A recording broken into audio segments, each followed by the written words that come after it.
If there are any members attached but not switched over to being a part of this meeting, go ahead and take care of that for us, Karen. I don't see anyone who is having difficulty at the moment. Everyone seems to be all set. Awesome. Thank you. Hey, Kaylin.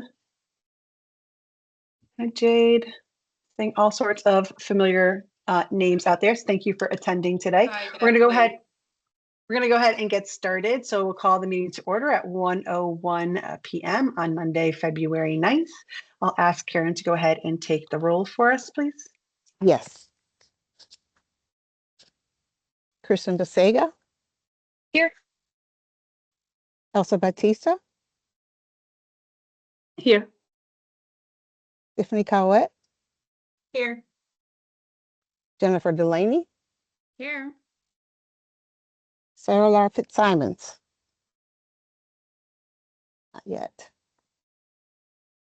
Jenny Graves. Here. Margaret Gustafson. Here. Dr. Horton. Here. Hamish McPhail. Do not see him yet. Shannon Merrimon. Here. Patrice McCarthy. Here. Dr. Catherine Rowe. Here. Bob Sartoris. Here. Jennifer Rodriguez. Here. Dr. Cynthia Ritchie. She's not in yet. No, she isn't. I do see her online. I just don't think that she's chimed in, but she is there. Okay, thank you. And does the deputy commissioner? Oh, sorry. I do not see her. She had accepted, but I do not see her at the moment on the meeting. Okay. So right now it's just Hamish, Sarah, and Cynthia. And if they come in, oh, Hamish put a message in that he's here. Can you just adjust his settings? Sure. Thank you. All right, so let's go ahead and get started. So we have first order of business is review and approval of minutes from January 12th and January 28th. Board members received those minutes. They're also posted online. Barring any objection, we can go ahead and move to have these accepted by general consensus. All right, looks like we are accepting them by general consensus. We're going to move right into public comment. We did receive one piece of public participation from Yoon-hee Lee about the mathematics program and a mathematics specialist. They'll be glad to hear that we have a proposal on the table for discussion as part of today's meeting. Additionally, announcements from the board. Karen, do you have any announcements, administrative announcements at this time? The usual one that if the board members have any proposals or any items they would like to share, please forward them 10 days in advance of the meeting so that they can be added to the agenda. All right, thank you. That's all.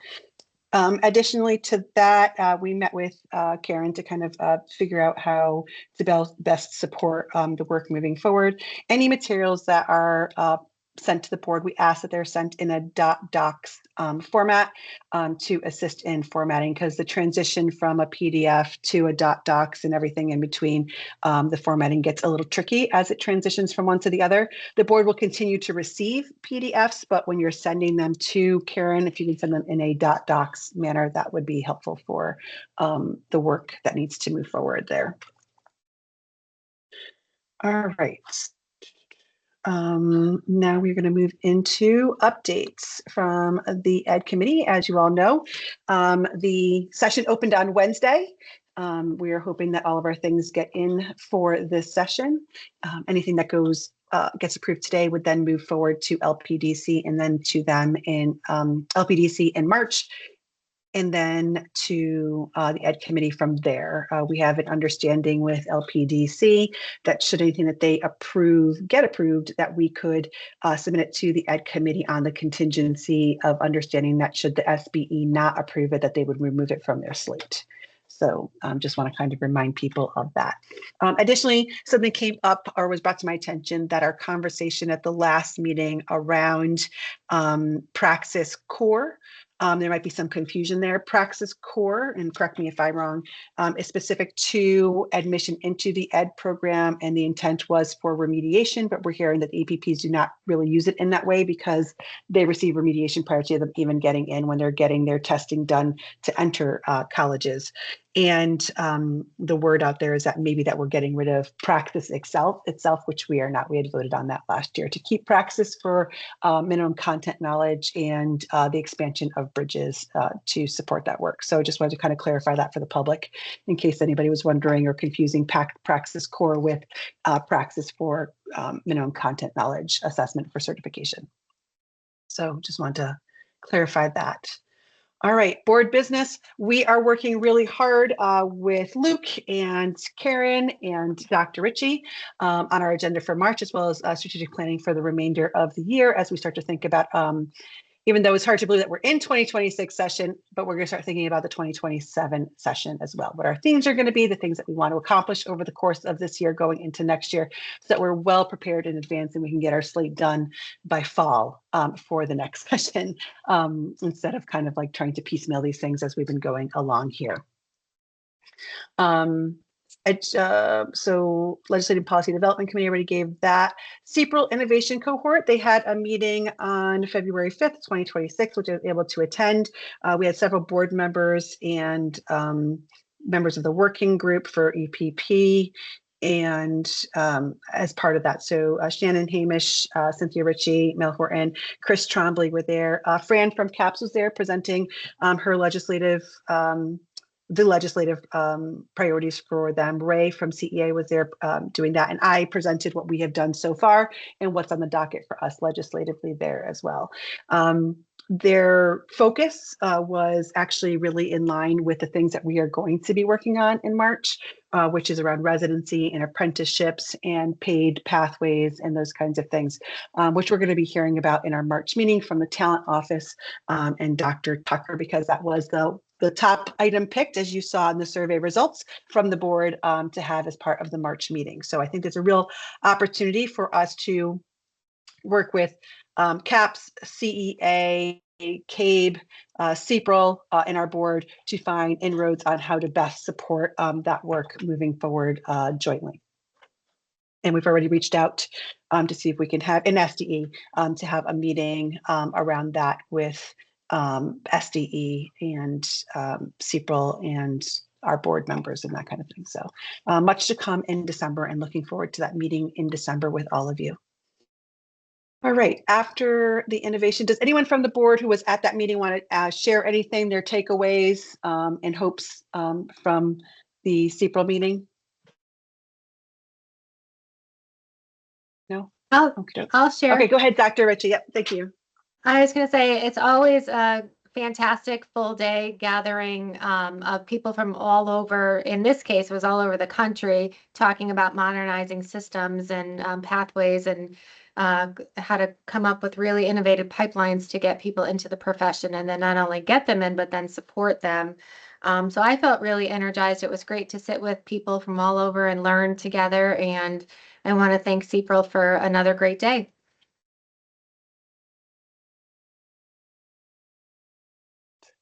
Jen, go ahead. Thank you, Dr. Ritchie. Hello. I can't seem to find an agenda for today. I went through all the docs and I see a lot of docs that I have all in my folder. I just am missing an agenda. Can someone You can please send that to find me? it on the web page as well. It's all publicly posted Oh, there. I can do. Oh, you know what? Yes, thank you. I can do that there. That's probably why Karen didn't put it in that initial email, because we can see it there. I forgot.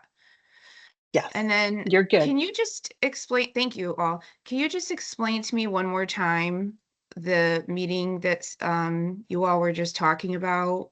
So What CPRL was it? has, sure, CPRL has an innovation cohort that they use of, it's a mixed group of people from alliance districts, superintendents, administrators, I think membership from CONCAN, like lots of different organizations that are represented on this board. And they help to kind of define and assist CPRL in some kind of visions in terms of affecting change in Connecticut, the education program. So some of the things that they did bring up were things that we are considering and are on the slate for some other folks. So I think it's an opportunity for us to bring everybody to the table to rally around the next session on things that might be done, but having a full understanding first of what currently exists and bringing SDE into that conversation as well. I'll Okay. just add to that. This go ahead, Mel. meeting and in the fall, they've been focusing a lot on residency models.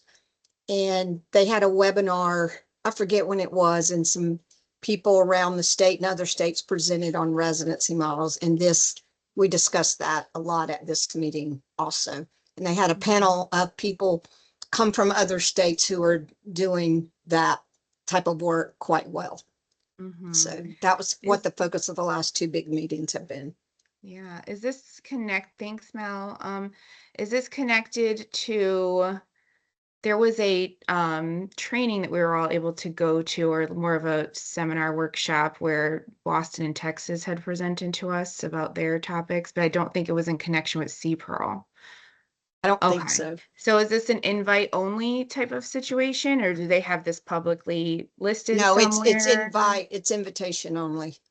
Okay. And who funds that? Any knowledge about that? I think CPRL is funding it. CPRL themselves, and it's like their own research that they're doing? I don't want to speak for them because I've only been involved for a couple months, but I think Yeah. so, Jennifer. Okay, yeah, because I know they do independent research too, and then they do things that CSDE hires them for, et cetera. Okay, just learning as, we've been interacting with CPRL, all the different facets of their work. Thank you. Thank you, Jen. And Shannon, go ahead. Yeah, Thank you, Mel. Provide, I think, to Jennifer's question, I can provide a little more context because the Connecticut Innovation Cohort has been in place since 2020. So it's going on 6 years, and it was born out of COVID really as a response to, at that moment, how to create resources for virtual and hybrid learning environments. And then it kind of branched from there as really a community of practice of practitioners from across the state of Connecticut. CPRL is part of Columbia University, so their funding comes from a lot of different sources, but it's a really interesting structure in that it's a cross-section of multiple schools within the university. So you get representatives of the law school, the business school, the School of Social Work. They kind of bring in a lot of different perspectives to inform the research, which is what makes it pretty cool. And they've been involved with Connecticut supports and programmings going back to the early 2000s, involved even in things like the Sheff versus O'Neill lawsuit and all of that. So I think they've just got a real strong pulse on Connecticut with their proximity in New York. And the research, when I was at the State Department of Education, we employed CPRL for 2 different research projects, one of which was the Diversifying the Educator Workforce project, which led to the state plan for diversifying the educator workforce. So I think it has just a lot of context to it that then can't, in part, this innovation cohort has been really practitioner driven and getting districts who are interested in a problem of practice. And over the years, it's evolved. And in more recent years, it's focused on the teacher workforce and improving, both the elevating the profession, drawing more people into the profession, retaining people in the profession. So all the districts that are part of the current cohort are really focused on an innovation related to the educator workforce, which is so tied to the work of this board that I think a lot of the original thinking around moving towards modernizing the educator certification regulations and preparation regulations kind of came in part from that innovation cohort. That was a policy priority that emerged pretty immediately, like probably 4 or 5 years ago. So they've been very much kind of along for the ride as this board was forming, which is then how CPRL got connected to this board. And then I would say that and then the other people who are at the table are the advisory council of the innovation cohort. which is a representation of different systems level folks who've been involved with the innovation cohort since the beginning. So that's where some of the other, so some EPP providers, some CAPS representation, CAS representation. And so that's where those individuals come from in terms of who's kind of at that meeting on a regular basis, but they're very open to bringing in lots of guests and presenters, and that's what obviously fuels the conversation to make it even that much more informed. So just a little more Thank context. you. And that makes me wonder if there's any alternative programming practitioners on that, considering that you're looking into alternative pathways and different way, like maybe Department of Labor's. I don't know who's on it, but that's something that comes to mind because it is very different than the traditional pathways. So I was curious about that as well. But we don't need to spend any more time on it. I think I understand better what it is and what it's for and the voices that are heard and how it may affect us. Thank you. Thank you, Jen. And thank you, Shannon. Karen, if you're able to assist Sarah, she's still having trouble getting in while I continue on with the agenda. All right, so we have innovation cohort. So our projects, program approval for the CEPRL team. I'm not sure if anyone's on here from the CEPRL team. If not, we will take any member of the EPP program to provide a quick update to the board on what's been happening so far. I guess. Can you hear me? No. Yeah. Oh, yes, we can hear you, Tom. Yes. Go ahead. Hi. Yeah. So I can briefly just provide an update, and then the others. I know there are 3 other members from the program approval for working group here, and they can jump in, I'm sure. But yeah, I think we're making sort of the gist of it is we're making good progress. We have started. I think we kind of started discussing almost all components of program approval. Some of them are closer to the finish line. Others we've just started talking about. Without boring you all with the details, but we are starting our we have a core working group. We've started to think about and kind of come to a consensus on, and hopefully sooner rather than later this week, endorsement specific working groups. They'll be advising on the kind of content specific program approval standards. We have also begun discussing as the core working group the general standards that would apply across all programs. So we kind of try to attack it on both fronts. We discussed student admission. So yeah, I think we are sort of barreling along, making good progress. We had a call with Kristen. We mean kind of CEPRL had a call with Kristen and the CA lawyer that's kind of supporting the board last week. Updated her about our proposed regulatory approach. She's in principle, I think, open to it. We are going to share our draft language with her, and once it's kind of ready to get kind of more engagement and kind of a more detailed review from her, and then we'll bring it back to the core working group, and eventually, as you know, we'll make its way to the ad hoc committee, the regulations ad hoc committee, and then before coming to the full board for review. So that's kind of where we are now. I would say kind of making good progress. Still a very ambitious timeline, but we are trying to meet it as far as possible. And everyone on the core working group has been great, including those VPP leaders here. Very productive, very supportive, very responsive, and yeah, we're gonna try our best to make it work. So.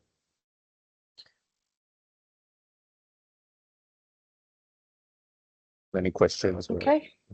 Yeah, are there any questions by the group? All right, seeing none, we'll move on to the next update. Thank you, Tom. We're going to go ahead and move into the birth to grade 3 certification. Margaret, could you give an update for the group? Absolutely. So this is from the Early Childhood Higher Education Consortium. They had a larger group meeting of the consortium, had a very generative discussion about the details for the guidance of the birth to grade 3 inclusive endorsement. They said there was a lot of really good stakeholder building and clarification about implementation, things that might be issues for EPPs. So really getting things out onto the table.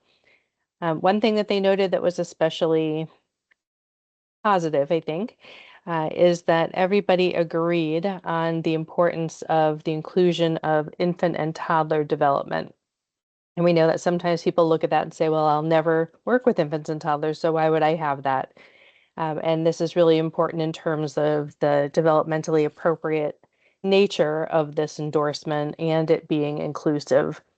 So really rich discussion around that and making sure that that age span is covered and really going where the children are. They talked a lot about that and not just thinking like this is just, at your district school, but helping people understand where families come from. And obviously not in that sense, but where the kids are coming from for schools and everything. They will have a meeting, one more roundup of all of the detail. And then on February 20th, we will all meet with CPRL to go over more pieces. And then after that point, I think it comes back to this board. Thanks, Jen. Thank you. Any questions on that? All right, seeing none, we're going to move right into the next portion. So items require, we have no presentations for February. We'll have a pretty significant presentation in March. And from there, we will be doing another presentation in April. Ajit will be presenting to us on 2 WheeLock reports that will satisfy our 12B statutory requirements. All right, so next what we have is our approval of proposals on action items pathway to professional, the continuation of discussion that happened in November and December. I'm going to let Kristen take it away on that portion. Great. And I can share my screen. Thank you, Kristen. All right. So in November and December, we talked about how one of the charges of the board is that, we have to come up with an alternate pathway to professional. Now, where this shows up, and it was originally in Public Act 2441. Now it shows up in the Connecticut General Statutes. But where it shows up is in the section regarding coursework, right? So the 3 baseline requirements for getting your professional educator certificate are you have to teach under your initial certificate or provisional for 5 years, so 50 school months of successful teaching under that certificate. Then a complete team, and those 2 are not a problem. Those 2 requirements are going to stay. And then either hold a master's degree or higher in an appropriate subject matter. And the problem right now is that it said, or complete an alternate pathway to professional licensure jointly approved by the state board and us. So we have to come up with this alternate pathway in order to meet the requirements of the law, right? So one of the things we talked about in December was, either the master's degree or 450 hours of micro-credentials. And, there were lots of concerns brought up in December about cost, about whether we could guarantee that the micro-credentials were coming from, that they were of quality, that our teachers aren't being scammed into paying for micro-credentials in online places. And we had discussed, well, why couldn't it just be the master's degree or, either 30 graduate credits or, some other thing. So based on people's feedback, what I came back with is except as otherwise specified for particular endorsements, and I do have a comment to make on that later, completed coursework at an approved institution or institutions in accordance with the following. So either you hold a master's degree or higher in the subject matter, complete 30 graduate credits beyond the requirements of initial certification, or complete 10 graduate credits beyond initial certification in addition to holding national board certification. So just to start from the top, the wording here, except as otherwise specified for particular endorsements, I had a suggestion from the certification staff to include where that would be specified. And I think that makes sense because the endorsements I had in mind for this, like your vocational technical, like your superintendent, like your school counselor, those occur elsewhere in regulations under the initial and professional certification endorsement sections for each of those groups. So one thing we could consider is right after endorsements, adding the wording, except as otherwise specified in regulations for particular endorsements, right? Because in regulations is where those specifications are. So that's where it specifies, the 1812 split of undergraduate credits for VOTEC. That's where it indicates, the 45 credits for school counseling. The completed coursework at approved institution or institutions, that line is in line with the regulation. I want to say it's 406, where it's acceptability of coursework, where it says we have to have approved institutions in order to count coursework. And that would have been another challenge for the micro-credential pathway, in which if we said, okay, you can take micro-credentials and didn't specify that all of those agencies have to be approved institutions, which in Connecticut means, CAPE approved, right? So that I wanted to include this line here about approved institutions to be clear and consistent. So in gray, removing the section for alternate pathway, because that's what we're trying to come up with. But I did see a hand up temporarily. Oh, I just wanted to clarify that when it comes to moving to the professional, CAPE may or may not be applicable because folks may decide to, get a master's degree that is something that's not leading to another certification. So I believe, and Kaylin and Julianne can jump in, when they talk about an approved institution or institutions for moving to the professional, they're referring to regionally accredited institutions. But CAPE is more about the accreditation if it's leading to an endorsement, but the master's degree that they may pursue or the graduate credits that they may pursue may or may not fall under the CAPE umbrella. Does that make sense? Mhm.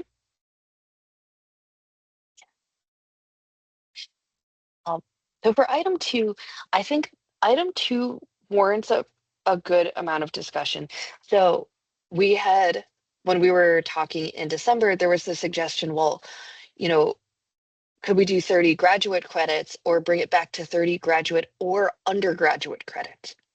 And I put in graduate credits here because I know 30 grad credits is approximately equal to a master's degree, with a difference of like you're not completing a program.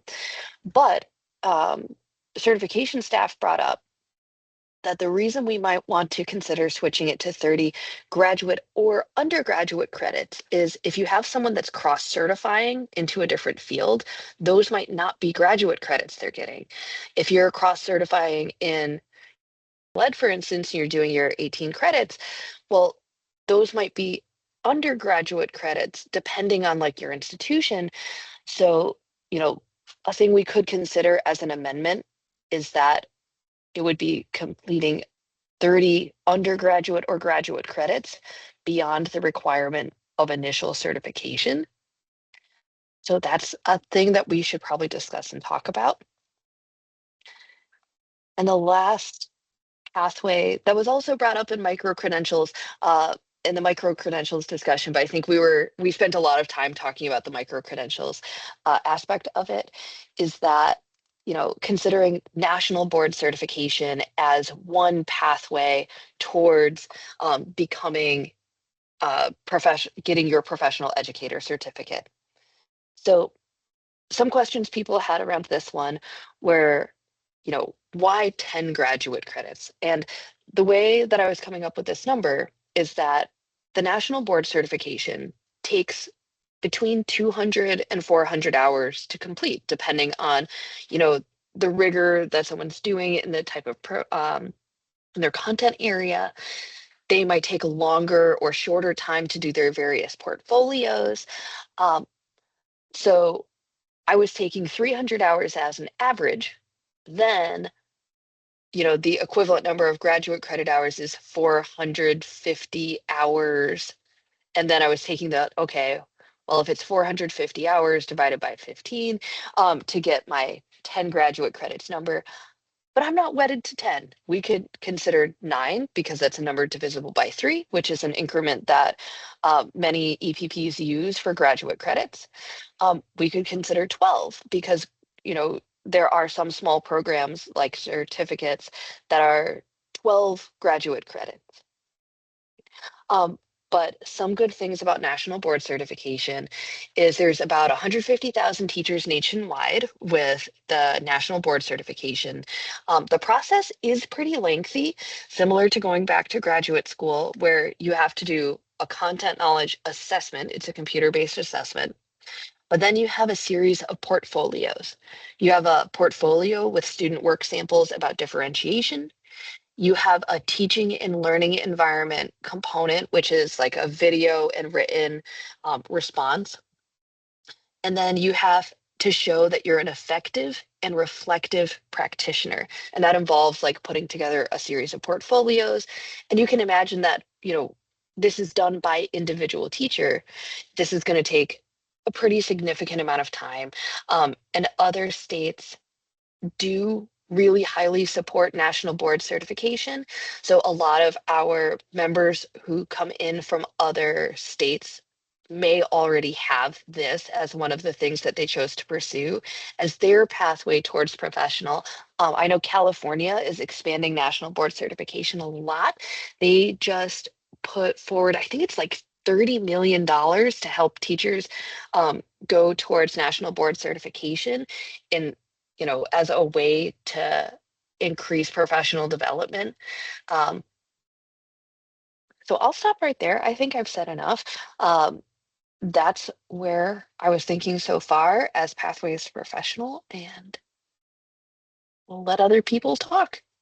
All right, let's open this up to discussion. Any questions about it? Any suggestions that they'd like the board to consider?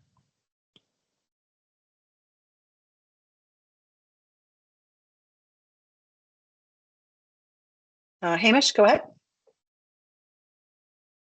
Hey, yeah, no, thanks for this, Kristen. I really appreciate the thinking about trying to add the alternative routes. I think that's really helpful for, a lot of educators have been funneled into one type of approach for the last, I don't even know how, since whenever we changed it to the master's degree program, which I know has been a big lift for a lot of educators based on price and also, the availability of those programs for the point in career that they are. And I also know that we've added a lot of flexibility in terms of the initial, 10-year time frame, which I think gives you more flexibility when it comes to identifying ways to go about this in a non-traditional setting. So I'll just say I appreciate the work on this. I think on the board certification piece of it, I think that is a clear model that is recognized by a lot of states to show professional development. A lot of states also use it for stipends, either through collective bargaining or whatnot. So it's definitely acknowledged and useful. I think that I'm flexible on originally I thought that perhaps the national board certification could in itself be a way to on-ramp, but I also recognize that continued learning through a graduate program could be useful, or could be useful as well. I just don't want to make it too, I think the most important thing is that the educator is clearly going down a path to continue to develop themselves. And I think that the national board certification does that. So anyway, I just want to say that directionally I'm supportive of this, and I appreciate that. In the future years, I'd love to see this be expanded to mentorship opportunities. I think one of the biggest ways to retain and help develop educators is through mentorship and coaching. And if we can figure out a formalized pathway to help support that to professional, I think that'd be really effective as well. But I know that takes a longer amount of time, and it also requires quite a bit of either mapping or figuring out of how to track those things. So Thank you, Hamish. Anyone else? Go ahead, Julianne. I just wanted to build up a little more on the 30 graduate credits beyond. I think at first thought, you're like, well, a master's versus 30 graduate credits because they're equivalent. Although maybe you may not be doing it in one institution, but in addition, the thought about reconsidering undergraduate and or graduate, that is just 30 credits beyond what you need for the initial, is helpful for people who completed, for example, a post-bac program, who don't have a master's, but they went on and did, and maybe it's at the undergraduate level, but they did the original one, and then they did so there are certain special circumstances where I worry it'll be too restrictive. I would, if someone has done a post-bac program, or like we discussed, they say, oh, I want to take my coursework to add a cross endorsement, and I can take some courses in a couple different schools, and they don't have to be at the graduate level. It's still professional development. They're still learning, and so that's why I think that that's important. So. Thank you, Julian. Sarah? I think my question is for Julianne or Lauren. Does the Bureau or the state still review like the 30 extra credits to make sure they fall within certain topics or domains? Are they required to all be 30 credits in education related fields? So we do look, but there is a much bigger flexibility. So after the master's went into law, there's a policy that's posted on our website that basically says, as long as the master's includes at least 15 credits in content or content pedagogy, that we can count it. So it doesn't have to be specifically a master's in the area you're already studying. And the reason they did that is they felt like, well, what if yes, I'm a math teacher and I could get a master's in math, but what if I wanted to get a master's in special ed because I also wanted to seek another endorsement? We didn't want to limit them to only. So there's a long list of appropriate degrees that are accepted on our policy. So we do look for the master's, but that's what we look for, is the content or pedagogy. Thank you. And Julianne, just as a kind of reminder that up until November of 2017, it was 30 credits, right? In a specific area. It was really the legislator who changed it to the requirement of a master's degree. And now we're looking at changing it back, but providing more flexibility than what was.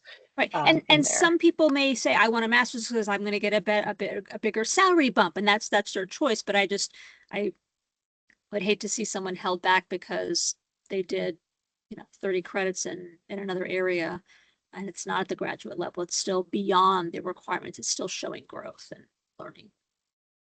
Sure. Thank you, Julianne. Bob, go ahead. Yeah, thanks. And thanks for all the work on this. It gets pretty thick pretty quick.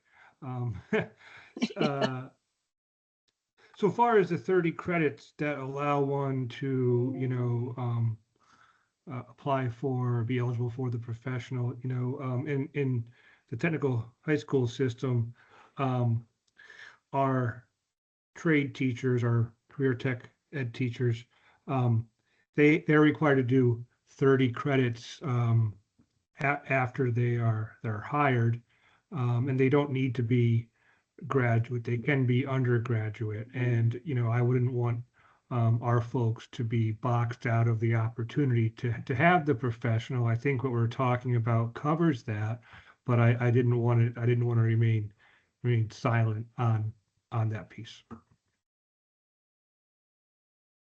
Thank you, Bob. All right. Any other discussion? Kristen, go ahead. Yeah, just because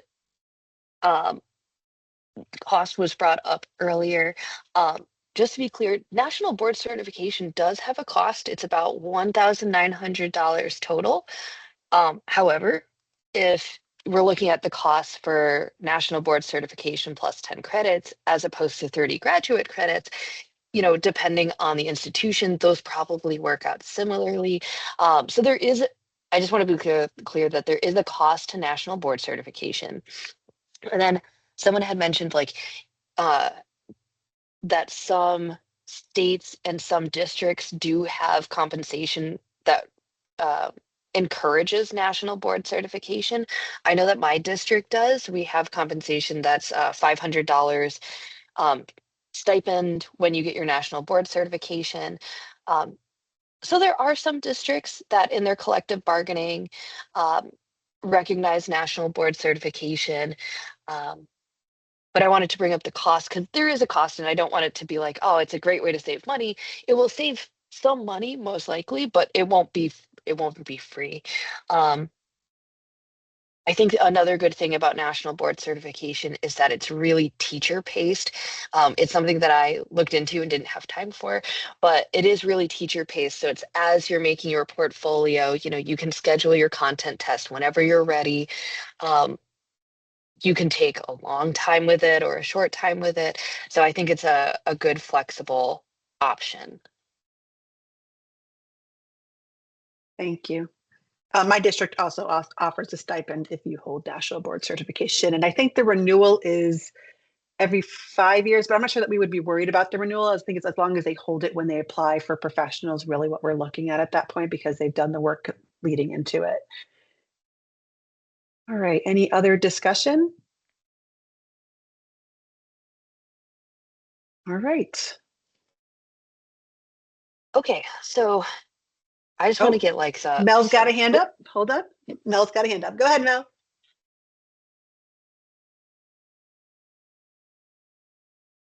Can't hear you.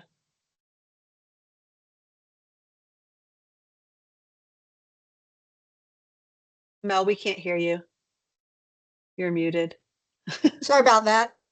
No worries. I was just curious if the other folks on the call from an EPP had any thoughts on the 10 graduate credits versus 9 versus 12. Great question. Thank you, Mel. So we have on here Jen and Dr. Rowe.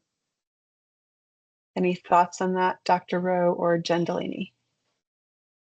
I asked because I know at my university, we don't have any 1 credit grad courses, but I know I've heard that things do exist that might count as a credit. So I hate to put 10 if it's going to make people have to scramble to find a 1 credit. So but if that's a common thing that there are 1 credit graduate options, then I'm fine with 10. I was just thinking. Mel, the only thing that we have that you at the graduate level would be possibly a dissertation course. That would possibly, that a student would opt to just do 1 graduate counseling, 1 graduate doctoral credit. Otherwise, everything is the 3 credit course. So I hear what you're saying. Yeah, that makes a lot of sense. On our end, Mel, we're not a degree bearing institution. We're certification only here. So we don't do that. The only thing that we have that could benefit our candidates is we do have an agreement with one of the universities that if they did our program, they could get some credits over there. Because if the equivalency of our program is high in the number of grad credits, but other than that, we wouldn't be able to help out with that either on our end. And we only do initial prep work anyway, even if we did have credits. Thank you, Jen. You're Bob, welcome. is there anything that you're thinking of in terms of that as well? Does it align with what the expectation is for what your students are No. doing? Yeah, I think there's alignment. I do. Okay. Thank you. Go ahead, Kristen, and then Julianne, unless Kristen, you want to let Julianne go first. Yeah, Julianne can go first. All right, go ahead, Julianne. I was just going to point out that when we have a rule that says you need, for example, let's say that it does get passed that it is 10 credits, then what happens very often is people have to then complete 12 credits because there are not the 1 credit courses. And that always kills me. Like I'm doing a review and they need 10 more credits. I'm like, oh, they took 3 classes and now they've got to take another whole class because it's really hard to find a 1 credit course. So I think that's reasonable to think about it being 9. So I think the board just needs to decide on whether or not they'd like it to be the 9 or the 12 to kind of round it out to that 3 credit guidance, right? I'll vote for the 9. I don't know how to make that discussion happen, but because my name is not Robert, but I'll put the I will motion make a forward. motion. I can try. I will make a motion to change the language to 9 credits. Second. Did I do that okay, Karen? Who went ahead and did the second? I heard it, but I couldn't see it. Yes, that's fine, Jenny. Okay, thanks. Who was the second? I'm sorry, I didn't get that either. Who seconded that motion? I did. I seconded it. Jenny Graves did. Thank you. Thank you. Yeah, so Jennifer Delaney made the motion and Jenny Graves did the. There's Thank a lot you. of Jennifers here. There is As a lot of always, as Jennifers, a lot of always. Cynthias. Yes, you're born in the 70s. That's the way it went. All right. So with that in mind, any discussion around that amendment? All right, we can go ahead and vote on the amendment then. We're going to go ahead and just do a quick roll then. Shannon Merriman, Yes. and it's just the amendment that we're voting on. Hamish, Yes. Cynthia Ritchie, Yes. thank you. Elsa, Yes. Jenny Graves, Yes. Bob, Yes. Catherine, Yes to the amendment. thank you. Mel, Yes. Margaret, Yes. Sarah, Yes. Jen Delaney, Yes. Tiffany, Yes. Kristen, Yes. and I am a yes. So the motion carries unanimously. Thank you. Patrice is a Did I yes. get? Oh, I'm sorry, Patrice. Did I not calling you? I'm so sorry. Patrice is a yes. It passes unanimously. Thank you. Oh, my apologies. I'm going through the list here thinking I had everybody. My apologies. All right. So is there any other amendments to this? I remember that, Kristen, you had said early on that you might want to add something to that first section in red. So do we want to accept it with that added or? Yeah. I think it might make sense to do Lauren's question first, and then I'll make mine as a Okay. motion with. Okay, perfect. Lauren, go ahead. My question was just, have you had the discussion yet whether or not you want it to remain only graduate credit, or do you want to expand it to include undergraduate credit? So before you vote on the totality, I wasn't clear if you all had had that discussion yet. Thank you, Lauren, for that reminder. I appreciate that. So we've changed section 3 from 10 to 9. Let's have that conversation around section 2, complete a total of 30 graduate credits beyond the requirements of initial certification. Are we married to the idea of keeping it as graduate credits, or should we, as we heard earlier, to provide more flexibility, change it for 30 graduate or undergraduate credits? I see Kristen's hand, and then we'll go to Jenny Graves. Yep, I was planning to move it as complete a total of 30 graduate or undergraduate credits. The reason that I would have liked to make that amendment is that, for reasons of flexibility, I want to make sure that people are, showing professional growth, but not necessarily tied into one program, especially if they're, if they spend 18 credits trying to get bilingual cross certified, maybe that doesn't mean they end up needing to get a whole master's degree. So I think I really like the flexibility of 30 graduate or undergraduate. Thank you, Kristen. Go ahead, Jenny Graves. I don't really need to say anything because I think what Kristen's plan is covers what I was thinking too. Just leave it as either graduate or undergraduate credits, or just 30 credits. Simply because even of what Bob said, I don't want anyone to not be included in this. Thank you, Jenny. Patrice? I just wonder if this really then is compatible, since we're saying a master's degree, 9 graduate credits beyond initial certification and national board certification. And then this option is simply 30 credits. They could all be undergraduate. We want to have some balance so that at least some of this would be graduate credits. It's a question, not my area of greatest expertise, but it seems to stand out to me as significantly different from the other two options. Thank you, Patrice. Dr. Ritchie? Thank you. I am just wondering if the phrase in an appropriate subject matter needs to be added to number 2 and number 3 as well.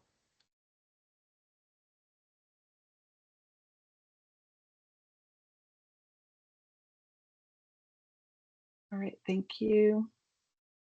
And then Mel? Follow up on what Cynthia just said, but who will determine if it's an appropriate graduate credit? But my other question is for Julianne and Lauren. So completion of 30 credits beyond requirements of initial. We have a situation right now where we have a lot of students who come in with literally 60 credits. And let's say I'm one of those students, but I end up with 130 credits out of 120 degree credit degree. Does that make sense? Can they take those 10 extra credits and count toward this as undergrad credits? Or does it have to be after the degree was conferred? Does that make sense what I'm asking? Yeah, so we have had an internal policy for many years that the order in which you complete the credits, that doesn't matter. Now maybe you want that to be a new rule. That's you could think about that. But what we've done in the past is if someone has a they earn a degree, and we go by, okay, this is the degree that's been awarded. But if the college will confirm, like this person completed 10 additional credits beyond those required for the degree, then we can count those 10 credits. But the institution has to confirm. We can't look at it and be like, oh, look, you did 130 instead of 120 or, 132. So we rely on the institution to confirm, there may be a course, maybe they went over the 122, but they needed that course for the degree. So we leave it to the institution to say, what have you done that's beyond, that was not counted as part of your degree being awarded? And I think we could still do that, whether it's undergraduate or graduate, either way. I don't see why we wouldn't be able to do that. The other thing I'll just mention is I agree may not seem equivalent, but the law that passed said an alternate pathway, it doesn't have to be at the same level. I think it gives the option of people. There are still people who are going to want to get that master's. I want to go into admin. I have to have a master's degree plus 18. There's many reasons why people would want to still get a master's or get national board certification. Again, I'll say again, my only concern about saying it has to be 30 graduate is there are people who've done post-bac, or like there's other scenarios that I think they're cutting them short. So that's my 2 cents. All right, thank you. Did that help, Mel? Yeah, I guess even in a post-bac situation, this is about advancing from initial to professional. So we're saying you could technically take 30 undergrad credits and advance to professional. Well, what if those, definitely got to add something, I think, about, I'm making this up. What if I took 30 credits in music or art just because I'm interested in becoming a painter, right? I'm playing devil's advocate here, but I never plan on using that in my role as a teacher, but I want my professional license. Are we going to count that? Which kind of goes back to Cynthia's comment. We could put in here that it has to be approved, but who's going to approve it? Is it this board?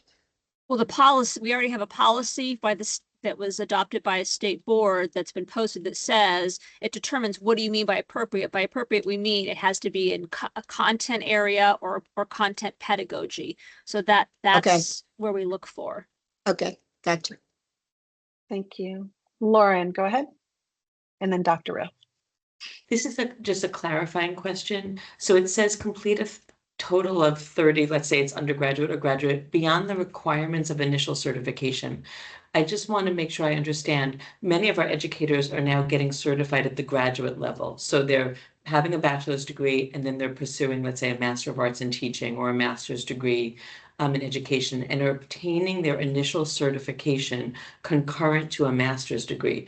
I just want to make sure that those educators to move to the professional, because it says beyond the requirements of initial certification, would the expectation be that they have to obtain a second graduate degree or a second clump of 30 credits? Like, so that beyond the requirements of initial piece for those folks that already have a graduate degree as part of obtaining their initial, does it imply that beyond the requirements of initial, meaning because initial only requires a bachelor's degree, that Master of Arts in Teaching that they may have obtained to obtain their initial will also then suffice to move to the professional? Does that make sense as a question?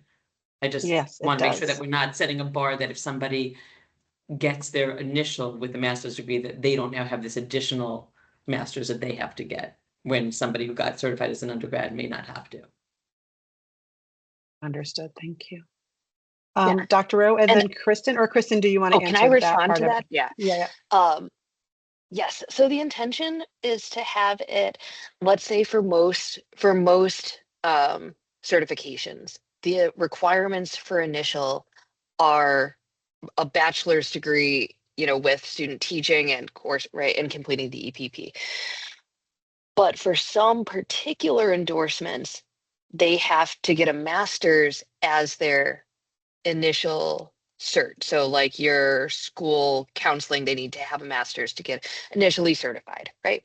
So the intention is for the very most people, 30 graduate credits or undergraduate credits beyond the requirements of initial, so that if your initial, you went to UConn TPCPG, for instance, where you get your master's degree before you become initially certified, that you're not having to go get a second master's, right? It's so that, if for most people, it would be your bachelor's is the requirement for your initial cert, and then the master's is the requirement for your professional cert or the master's degree equivalent. And then for particular endorsements like school counseling, school psych, and other administrators, they're kind of a separate animal because they're required to have their master's degree for their initial cert, but it's specified in their section that they don't have to get a second master's. I forget the wording exactly in the school psych, school counseling section, but that the intention is not to make anyone get more than one master's degree. 45 graduate credits, including those that were required for the initial, is what the language says, or for school psychologists, it's 60 graduate credits, including those. Including the initial. Okay, Dr. Rowe, go ahead. Thank you. So I guess I have two questions. Are we really talking about the a route to professional certification, or are we talking about a paid bump for teachers? And I know in New York, you just need a certain amount of credits. So it doesn't necessarily have to lead to a certificate or in any kind of specific content, right? So that's my one question. My second question is, does anyone think that someone who has a master's degree and then someone who has I don't know, some I don't want to use micro-credential, but a cluster of courses, do you think they're going to have the same employment opportunities? Do you think this is going to widen the equity gap? Because there are some districts who require the master's degree. So I just want to ask those questions. I can speak to, the collective bargaining component of pay bump or no pay bump based on 30. I'll say that in my district, people who were at 30 credits were grandfathered into the pay scale, but then anybody after that cert alert went through, which required a master's, no longer qualified for the 30. They had to actually get a master's, and it differs district to district. Some districts will give you an incentive at 15 credits on your way to getting your master's. So it really just depends on the district and the collective bargaining of that district and what they've agreed to for that part of it. I think that for us here, we're looking more at how do we expand and provide more flexibility for people moving from that initial to professional? But I'll let anyone else, speak on that. I just have that background from the union piece. Kristen, go ahead. Yeah, and actually, like the masters or no masters and your employability after, it can actually depend because of that increased pay scale, sometimes it's easier and districts prefer to hire people without a master's degree. So we used to have this joke about becoming unemployable, being unable to change districts, because you want to hire me at master's step 12 with 2 master's degrees, you can get 2 first-year teachers, So there is an individual teacher component where they might choose to get a master's degree because they want an 092 because it's going to employ them in the path they want to take.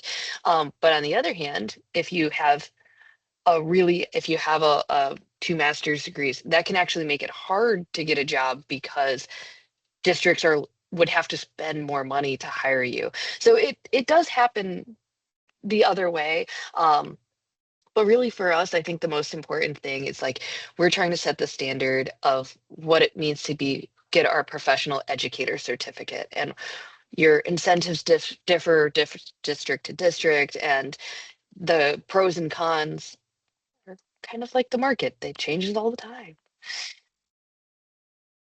Thank you, Kristen. Hamish? Dr.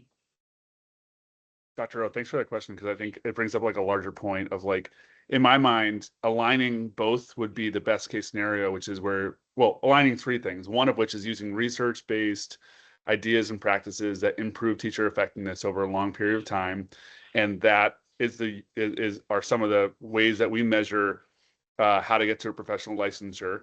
And I would say that those should be ways that we tie in compensation decisions on the local side. Now, we don't control collective bargaining on this board.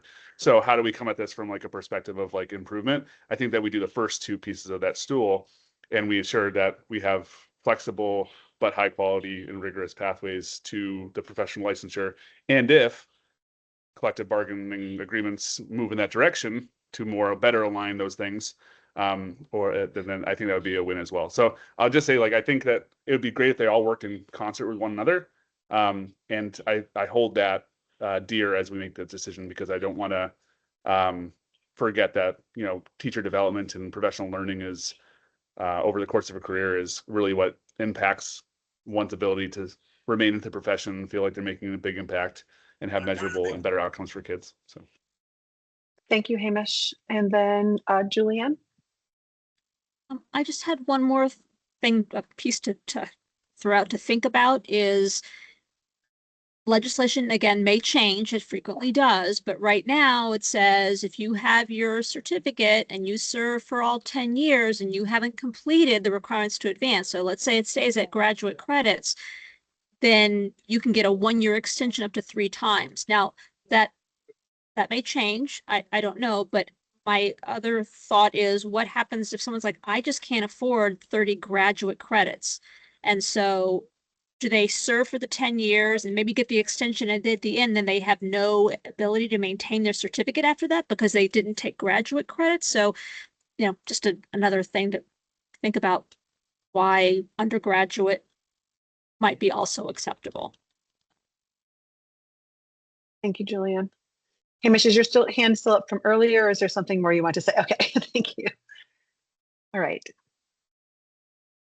Dr. Ritchie. Thank you. I just want to reiterate again the importance of having the content, whether it's graduate or undergraduate, be aligned to the certification and the impact in the classroom. I think that has to be written in here so that we have that alignment to make sure we are supporting professional growth, but also opportunities for kids to have excellent teachers in front of them. Thank you. Thank you, Cynthia. Go ahead, Kristen. All right, so what I'm thinking before I make an actual motion, so what I'm thinking of adding is after the word specified, so it says, except as otherwise specified, and I would add the words in regulations for particular endorsements, right? Then ... Under number 2, complete a total of 30 graduate or undergraduate credits in an appropriate subject matter area beyond the requirements of initial certification. Do you want me to also add appropriate subject matter area to the grad credits for National Board Cert? Dr. Ritchie is nodding her head, yes. Yeah, I would keep it uniform if you want my opinion. I think Great. that makes sense. So that it says that all 3 of them say that you have that either the master's degree, the credits, or the National Board Cert Plus credits, all in the appropriate subject matter area. Okay. Any other things before I make this a whole motion? Do you want to add them in and like highlight them in yellow so we can read it through? I can't because it's a PDF. Oh, sorry. Okay. It's okay. I Yeah. could have sent it over as a doc, but I didn't this time. So just to be clear, it would be to add on that first part. So it would be to add, as otherwise specified, the addition would be in regulations. So right here, as otherwise specified in regulations for particular endorsements. It would in add, regulations would be added. Good. yep. It would add undergraduate credits under part 2 and beyond the requirements of initial certification in an appropriate subject matter area, and then add graduate credits in an appropriate subject matter area. So that would be the motion that you're putting forward. Yes, unless Hamish has question or Oh, no, suggestion. my quick question was, we're being purposeful with, on 3 of having it be graduate only. Is that versus the undergraduate and graduate? I just want to confirm that. Is that what we're saying? Or we have not talked about that? I don't think we've talked about that. Is that worth So talking about? is yours, I mean, if you think it's worth talking about, then we will talk about it, Hamish. Yeah, I mean, I'd just be we've interested in talked people's about it in viewpoints. 2. Yeah. So, I mean, is anyone opposed to adding that in for 3 in terms of graduate or undergraduate credits to mirror what's in 2? Or what will be in 2?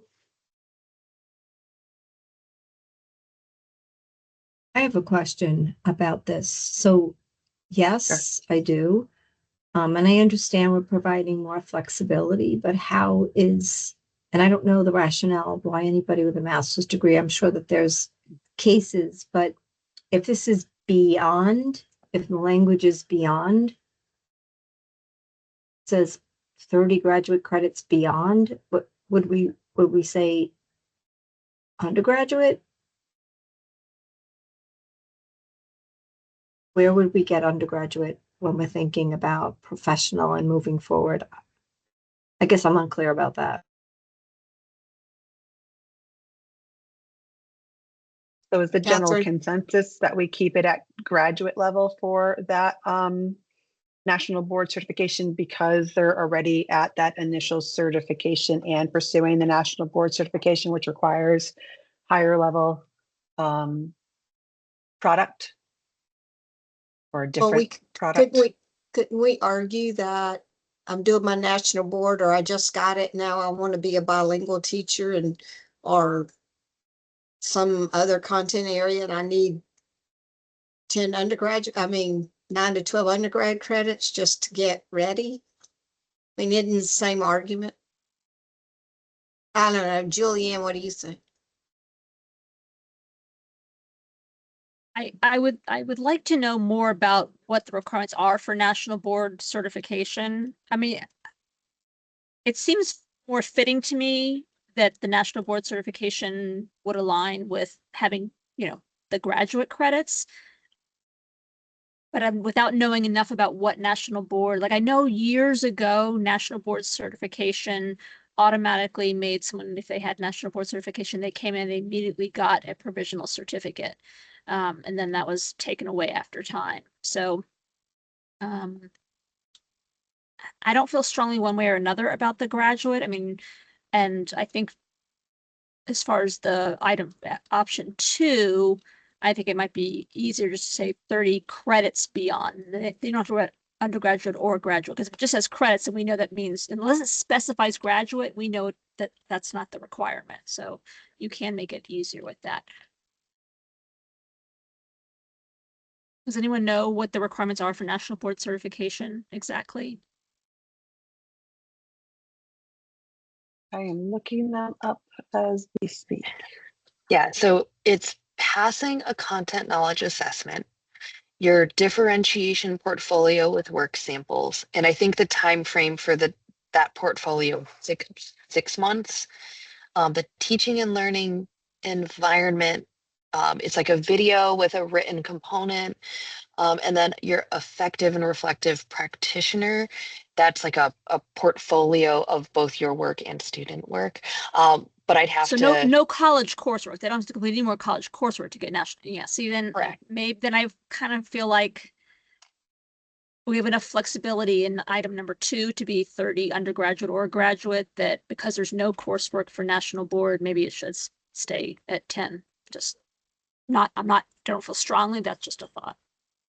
No, Ed TPA was an offshoot of this. I would say National Board Certification is Ed TPA on steroids, but no coursework. So you're right. Julianne makes a good point that it should probably be 9 graduate credits. All right.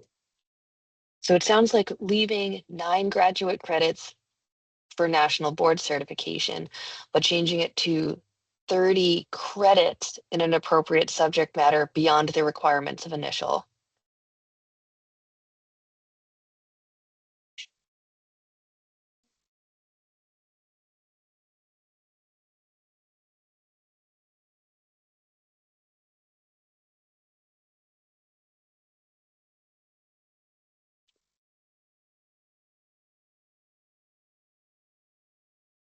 Any other changes?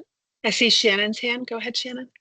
Yeah, I guess I'm just trying to understand the logic model of why we expect the I think 3 then boxes out some people we've already talked about who wouldn't have necessarily, they'd have different like paths to their initial that would be different in terms of undergrad requirements or even high school, plus work experience, that I would think that then that graduate requirement for number 3 boxes them out, even if they also pursue the national board certification. So I'm just trying to understand our logic for making that adjustment for that 3rd option.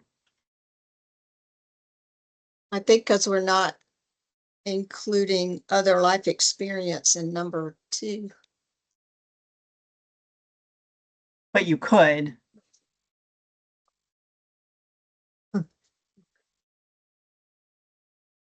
Good.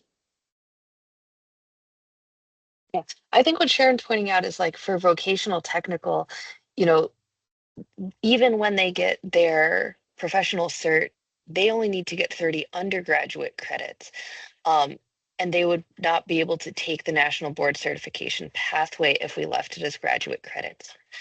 So that's definitely something to consider, because we have, a whole system of vocational technical educators that would still now have the 2 other pathways there, because they need to get 30 undergraduate credits. But if they wanted to get national board cert, actually a thing to think about for that, Shannon, is that they're actually one of the exceptions, the except as otherwise specified, because they have to get the 30 undergraduate credits for their professional cert. They have to get 12 in, and I forget the ratio. I know it's 12 and 18. I think it's 12 in content, 18 in pedagogy, something along those lines. So they're one of the ones that is accepted because they have a separate pathway. Yeah, and I'm not limiting it just to VOTech teacher candidates. I'm thinking more just like the flexibility that is allowed in 2 for someone to make choice around what kinds of coursework they pursue, regardless of the undergrad versus graduate level. I don't understand why we're taking that choice away in number 3. I think it's because item 1 and item 2 both require coursework. In both cases, it's going to be 30 credits, whatever level it's at, as a master's or undergraduate. And item 3, there's no coursework beyond. So we're not asking for 30, but they should at least have 9. 3 classes is certainly easier than 10.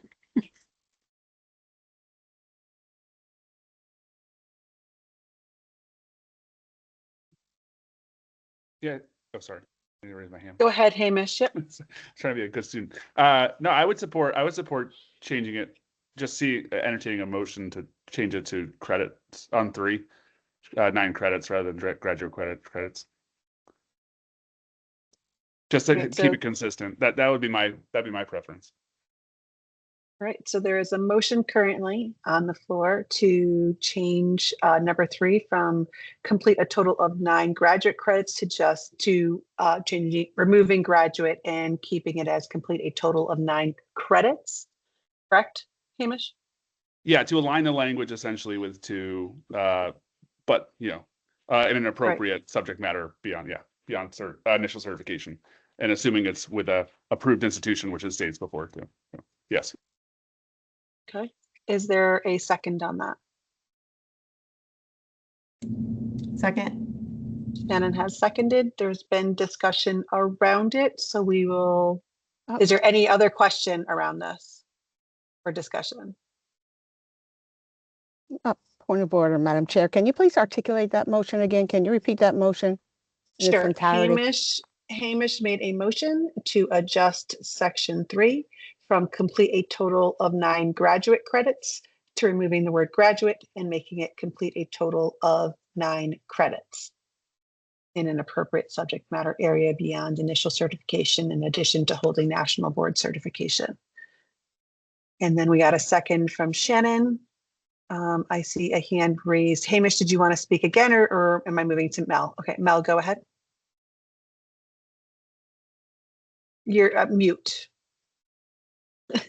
Are we going to vote on all of this as one thing? Or are we voting on that motion that just passed separately? We're just voting on that motion separately. Okay, gotcha. Yep. Is there any further discussion? All right, so currently the motion is to remove graduate from that third part, to change it to complete a total of 9 credits. We'll go ahead and go through the roll. Elsa? Yes. Jenny Graves? Yes. Bob? Yes. Catherine Rowe? Yes. Patrice? Yes. Mel? No. Okay. Margaret? Yes. Sarah? Yes. Jen Delaney?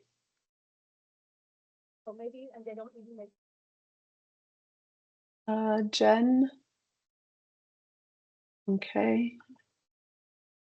Tiffany? Yes.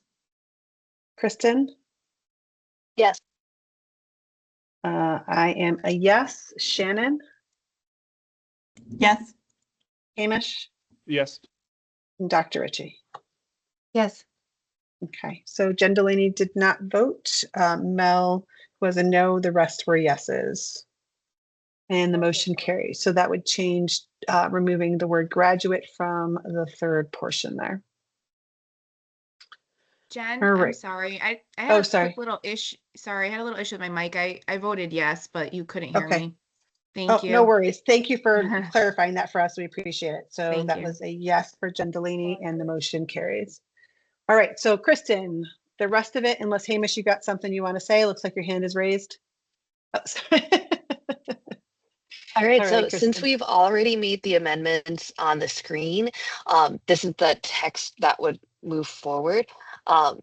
So I move to send the Pathway to Professional proposal to the Committee for Policy. Oh gosh, Jen, what's the name of the committee? Legislative and Policy. Okay, so I'll say it again. Sorry. Okay, Yeah, you're right. so I move to put forward the pathway to professional as written on the screen to the LPDC For March. for March. Perfect. Thank you. All right. Do we have a second? Second. That was Jenny Graves with a second. We've had some rich discussion, so unless anyone else has anything to say, we're going to move it right to a vote. All right, starting with Shannon. Yes. Hamish, Yes. Dr. Ritchie, Yes. Elsa, Yes. Jenny Graves, Yes. Bob, Yes. Catherine, Yes. Patrice, Yes. Mel, Yes. Margaret, Yes. Sarah, Yes. Jen Bellini, Yes. Tiffany, Yes. Kristen, Yes. and I am a yes as well. That passes unanimously. Thank you all for the important and good discussion around that. I think we have a solid piece to move forward to LPDC. Was there a second component to that document? Like, was it the legislation and like a regulatory component on the bottom? Yes. So the regulatory language would just get modified to match the legislative language. So I only put the regulations language there so that you would see what the new regulation would look like if it matched. So I'll update the regulations language. I can, if you want me to send a copy once it's edited, I can get it back to you. Yeah, if you can send over that copy to Karen for the legislation and the regulation, and that way she can get it on the LPDC agenda sooner than later. All right. Thank All you. right, thank you. All right, back to our agenda. Well done, everyone. Our next part is to reevaluate, it should be fairly quickly, the 2026 calendar. We received a lot of feedback from the board now that we're in 2026 that all of the in-person ones were going to be tricky. So I wanted to give the board an opportunity to review that now because the March meeting will not be an action item meeting. It'll be a learning meeting and discussion. So to get those kind of looked at sooner than later, I wanted to bring those to your attention before we move into the next part for action items. So if you could pull up, Karen, all right, pulling up my own right here. The list with the suggested amendments on it. Yes. Of calendar items. Thank you. Everybody can also find it on the webpage under meeting materials for the board if you're looking to pull it up on your own screens. Perfect. So went through, we have the retreat on March 9th at CEA headquarters. April was going to be another in-person as well as May. So what the suggestion is change those to virtual meetings since we'll be in person in March, and then have another in-person meeting in June. Change the July 1 to tentative as we have had tentative meetings in the past for July because things start to close down and people go on vacation. And then have the August and September as virtual, pretty much just setting up a 2 virtual, 1 in-person, 2 virtual, 1 in-person sort of pattern for the board. Any thoughts on this? I see Dr. Rose hand up. Is there any interest in moving except for the thought exercise to move to completely virtual? I know that I'll be in Washington week in June and I would not be available to be back in Hartford for in-person meeting, but I could log in if it was virtual. Yeah, we had moved away from a hybrid scenario because of the amount of technical difficulties that the board was experiencing in a hybrid mode.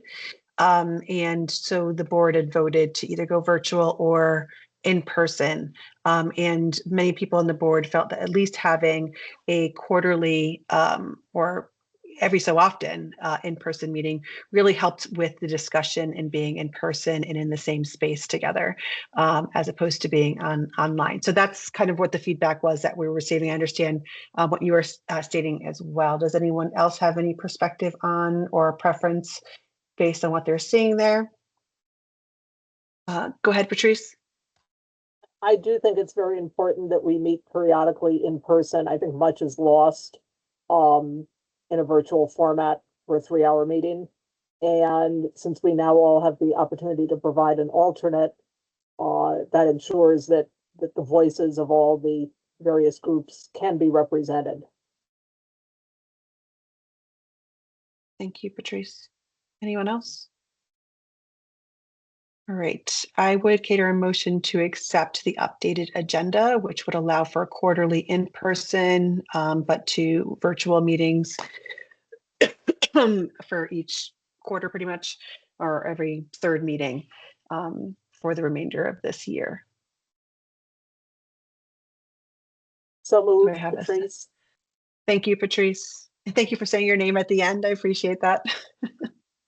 All right, any further discussion? We'll go ahead and move it to a vote. For expediency, I'm just going to go ahead and ask you to raise your hand. If you are in favor, please click the raise your hand button and keep it up so that we can kind of count everybody, because it's going to take a moment. Okay, let's see. So I can see.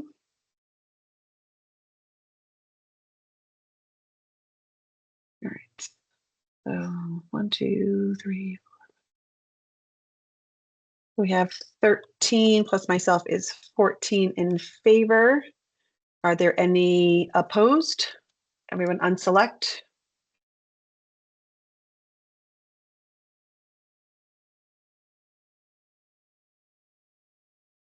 Sarah, are you for or against? 4, sorry. Couldn't get it No to go worries. down. So we have 1 opposed. Any abstentions? All right, thank you. So the motion carries, and this will be the updated meeting schedule in terms of same dates, just a different format. And Karen will work on updating that on the website for the public as well as the board members to see. Thank you, Karen. If you can go ahead and close that up. All right, next we have new business, Statewide Learn, being presented by Cynthia Ritchie. Dr. Ritchie, if you want to go, Karen's already got it up, it looks like. Is that Karen that's presenting right now? Yes. Thank you very much. And thank you, Karen, for putting that up there. Thank you for the opportunity to allow me to talk about this proposal today. And I guess I can call it a proposal, but really my goal here is to generate ideas and get people thinking. And learning is messy, being creative is messy, and there's many different routes that ideas can go. So my hope is to share some information about what is happening in the fields, in the districts, and then hopefully inspire your minds to think about how we can problem solve together. And this, to me, aligns to the responsibility of our board to think about modernization. So besides the technical work that we've been doing, we also have the responsibility to think about the creative and innovative and building the modernized systems. I really enjoyed the in-person workshop that we did in December, I think. And I was so energized by all of the thoughts of this team. And I actually saved my definition of modernize. So we all got in our groups and we had to kind of define what does that mean. And to me, modernize means to restructure how we do work and accomplish goals together in an attempt to drive efficiencies, solve long-standing problems, and align to the current aims of the work at hand. So my goal here is to identify and highlight some of the strengths in the school systems that we're seeing, some of the needs, and then some ideas for how we could work together. It's a systems thinking plan, not necessarily an individual item update plan, if that makes sense. And I do believe we have strengths together. And quite frankly, if you look at the school budgets around the state of Connecticut, school districts are not able to sustain funding and appropriately preparing and supporting teachers with everything they need as costs keep rising. So I think one of the solutions there is to continue to work together. All right, so I'm not going to read this whole plan to you, but I think the themes behind it are that I'm not looking to just help the pipeline into the profession, but I'm also looking to help the pipeline to retention and to recognition of the profession.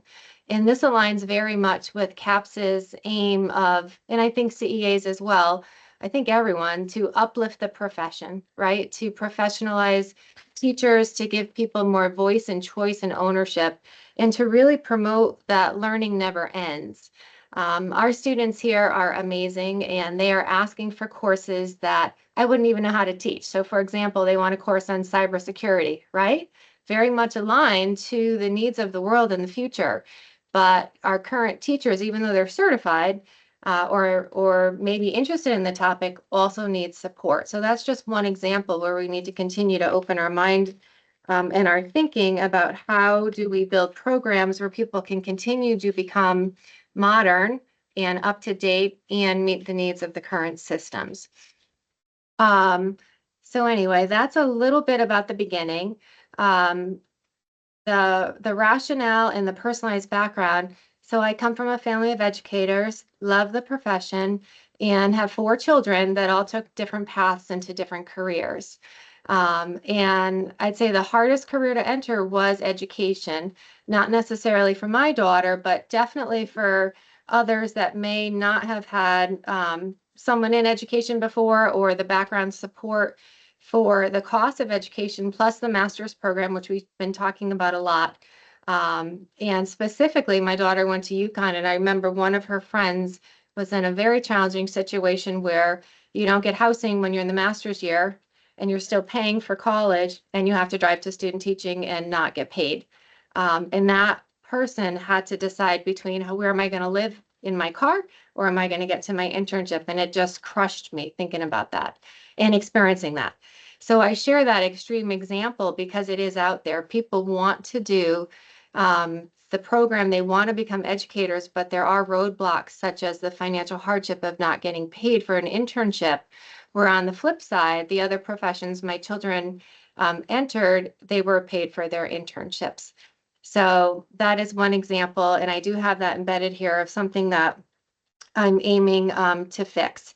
I also want to share a personal story of success with programs from EPPs or colleges. In our situation, it was Sacred Heart, and we're partnered with lots of colleges, but we did a specific program with Sacred Heart where staff came here on campus because we have a lot of paraeducators or substitutes that are not yet certified that wanted to get certified. And one of the hardships from people in the field are that they are trying to work all day. They may not have transportation or childcare or funding to continue to then leave work to go to college. So bringing the college and staff from college here on site and offering courses in district was instrumental to change. And we have 8 non-certified staff of color who continued in our program and are getting both degreed and certified, and they will graduate this spring. So that was an innovative model that has helped a lot of thinking, like creatively, like how can we not only share services, but share time and space to help people accomplish the goals that they're aiming to accomplish. I also want to point out that from CPRL, and I've been part of them on various projects for years, there are 4 common basic features of innovative pathways.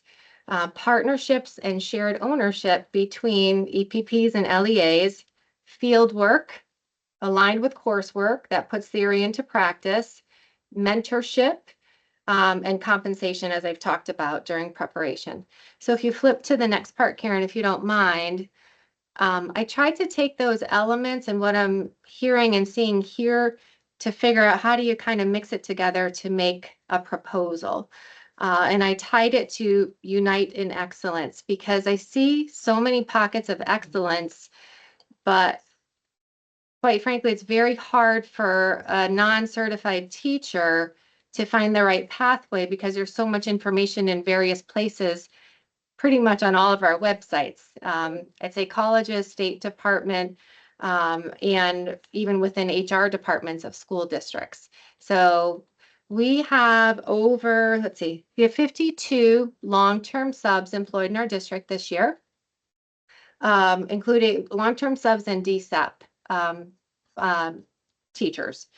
And one thing we're trying to help them, but we're learning through the process that each case is different. So I feel for the State Department, who's our partners here, each specific individual's case and background takes a lot of time to go through to help them get on the right pipeline or pathway or program to become certified. And you have to sit with each person to understand their goals and their hopes. And that takes a lot of time, and you still want to get people employed to stay and love the profession. So while they're trying to get certified, we're paying them to keep them in the classroom. We're giving them a mentor, but we also want to continue their education. So through this program, if you scroll down a little bit, Karen, some of the stuff we've already talked about, because I submitted this to get it on the floor just to have conversation, is the paid apprenticeships and residencies. So I can't say clearly enough that resident teachers, please pay them for their service if they are doing student teaching within your classroom. Consistency matters as well. And in this model, I am recommending that a resident teacher stay within a district for more than 1 year. So they are part of your staff for a year and then a year again. And depending if they enter with a bachelor's degree or no degree, there's a little bit of differentiation in here. I try to keep the part about, team as a requirement with the mentorship, being within the school as part of the school community, which is very, very, very important, and having that gradual release model of coaching and guidance from the teachers there. So apprenticeship, staying in the classroom, being part of the district, and getting paid is part one. If you scroll down a little bit, Karen, please. Component 2, which I believe deeply in, is adequate coursework. And so here I have differentiated the coursework a little bit, thinking about what I'm hearing and seeing with barriers of cost, location, time, space, who's teaching it. There's a lot of different roadblocks for some of our teacher candidates of how to get the coursework. So through this model, flexible formats, and some creative ideas to consider would be that college coursework would be required. There would be a set base coursework for the initial cert that colleges could maybe share in and say, okay, these 10 courses are non-negotiables. They're kind of like the bones of the foundation of the house, and everyone's going to get through that first year. And maybe as teachers register in the colleges, there could be a common understanding of what that looks like and a common advertisement of what that looks like, and maybe interchangeable. If someone moves across the state or wants to change colleges, it would be quick to transfer. Additionally, the creative idea of could our own teachers or administrators within districts serve as teachers of the college course? And that is something that I think could happen, obviously with some training and other steps that have to happen, but teachers learn so much from their own teachers and staff in the building. And it's not just the theory and research behind coursework. It's also when, let's say, a principal is teaching a course after school, you get to know your teacher on a different level, you get to share theory and practice where you may not have time in your regular contracted staff meeting time. And that teacher gets to apply the knowledge within the setting of that relationship. So there are some benefits there. And who is not better to teach excellent content than our STAR teachers? And this could be a way for STAR teachers that are, I'd say, expert teachers, which I've met many in my career, could sign up to teach a graduate level course within the district to help build the next generation of teachers. Scrolling down a little bit, I also want to highlight that each of us have our different skill set, and the State Department, in my opinion, has tons of excellent resources. And I share that because when I'm in superintendent meetings, we are allowed or invited to come to different meetings. So let's say the special ed department has a meeting to share information, data, reading, dyslexic office, early childhood office, you name it. There are so many resources and superintendents hear it, but I think it would be great if teachers could also participate in some kind of webinar or biannual check-in virtually to the experts in these content areas. And that may be no cost, and maybe that could count towards credits or micro-credentialing, connecting classroom teachers directly to the State Department. Oftentimes, when I was a teacher, I didn't remember that opportunity unless I went to a workshop perhaps and met some State Department people. But this idea came to me from the success of the Science of Reading partnership between CAPS and the State Department. And through that experience, we learned that you can bring teachers from around the state together through virtual connections for high quality learning in a shared atmosphere that is jointly funded.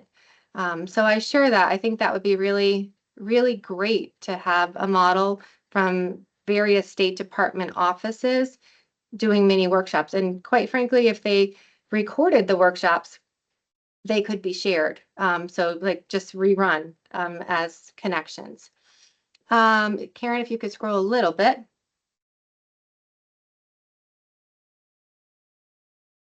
Okay, and then kind of have a summary there.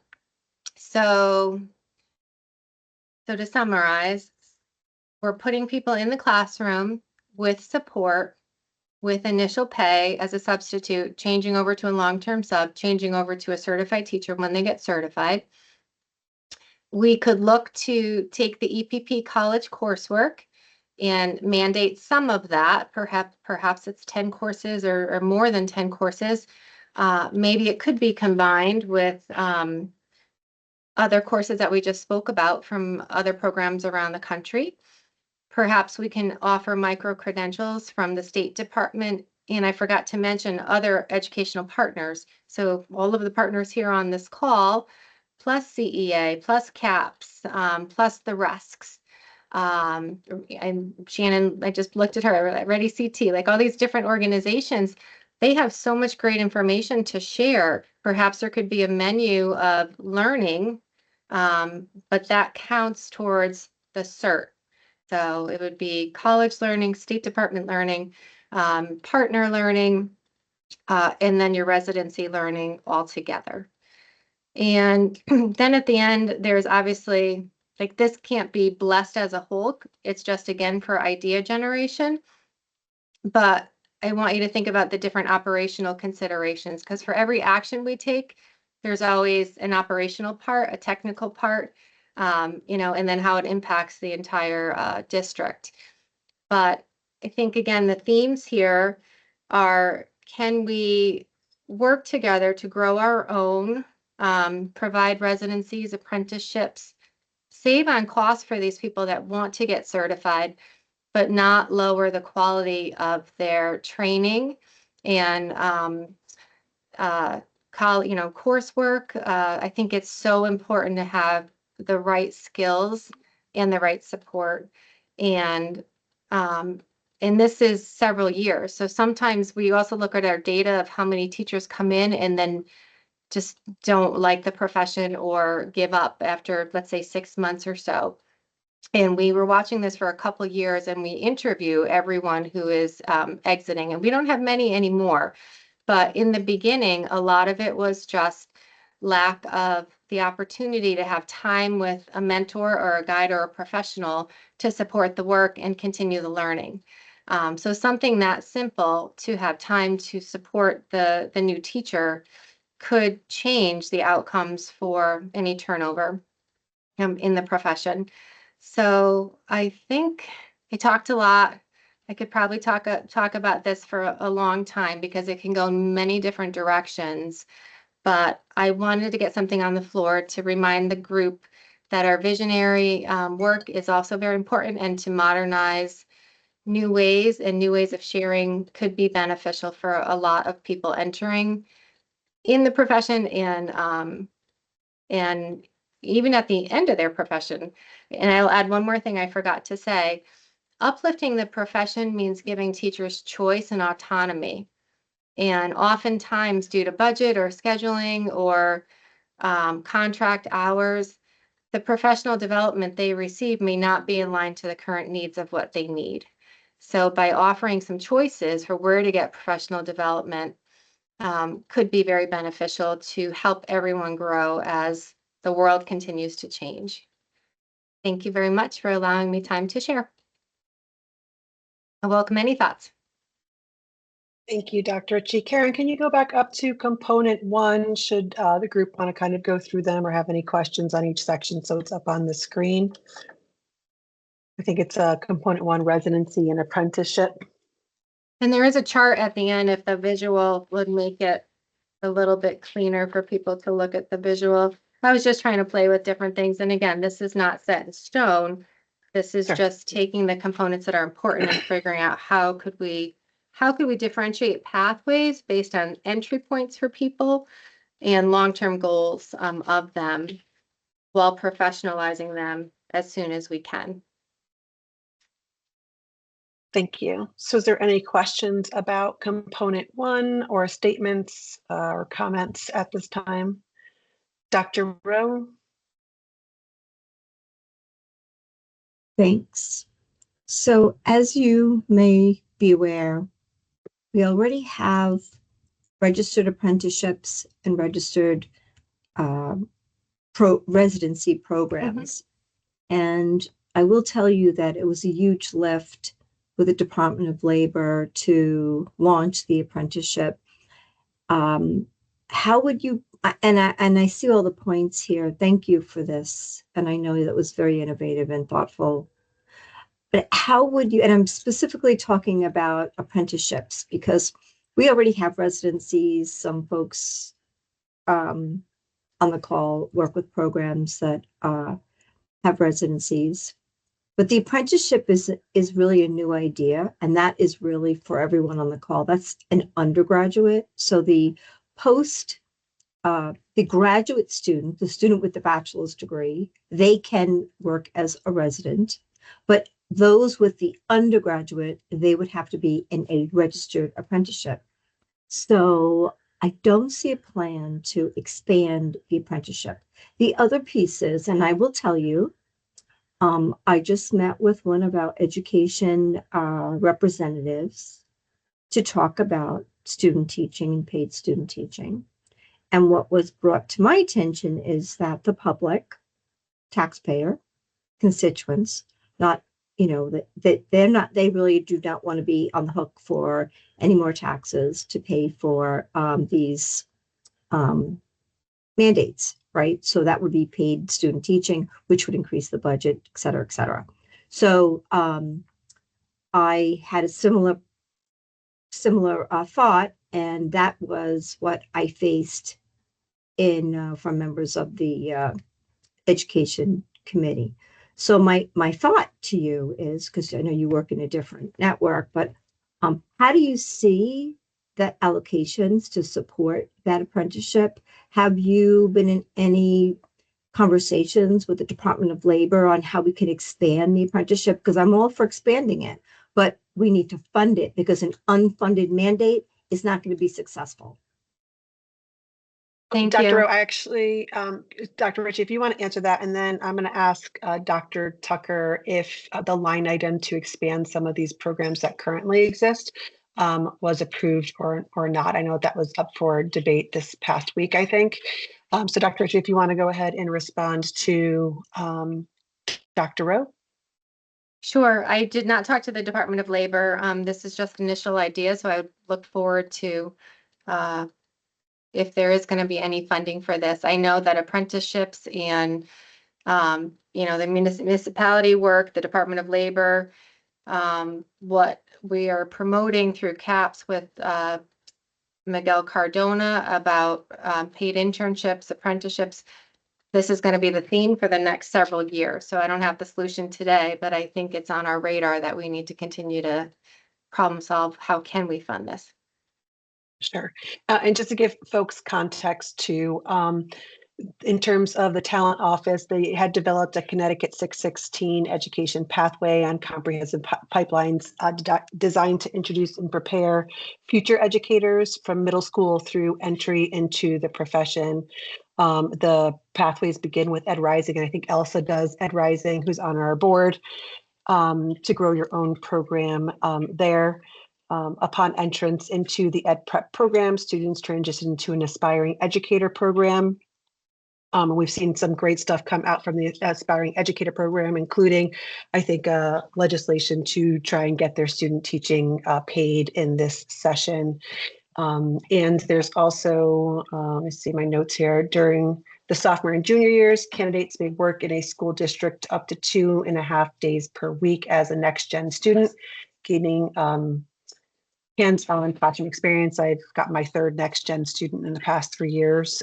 They get paid to be there, and they're learning through that. And I think that next gen program was piloted a couple of years ago, and it's in the process of being expanded across. And then there's a registered apprenticeship part of that, where there's a significantly larger amount of funds that are paid to the mentor teacher as well as to the student teacher, compared to the more traditional routes that we've seen in the past.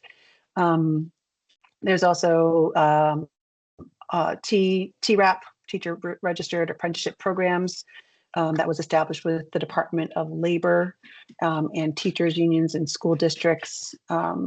And it was to demonstrate a steady and significant growth. It began, I think, with 1 apprentice to 2. I think they're up to 36 apprentices in the current year, and potential funding to continue expansion is what I think they're looking for, advocating for this year.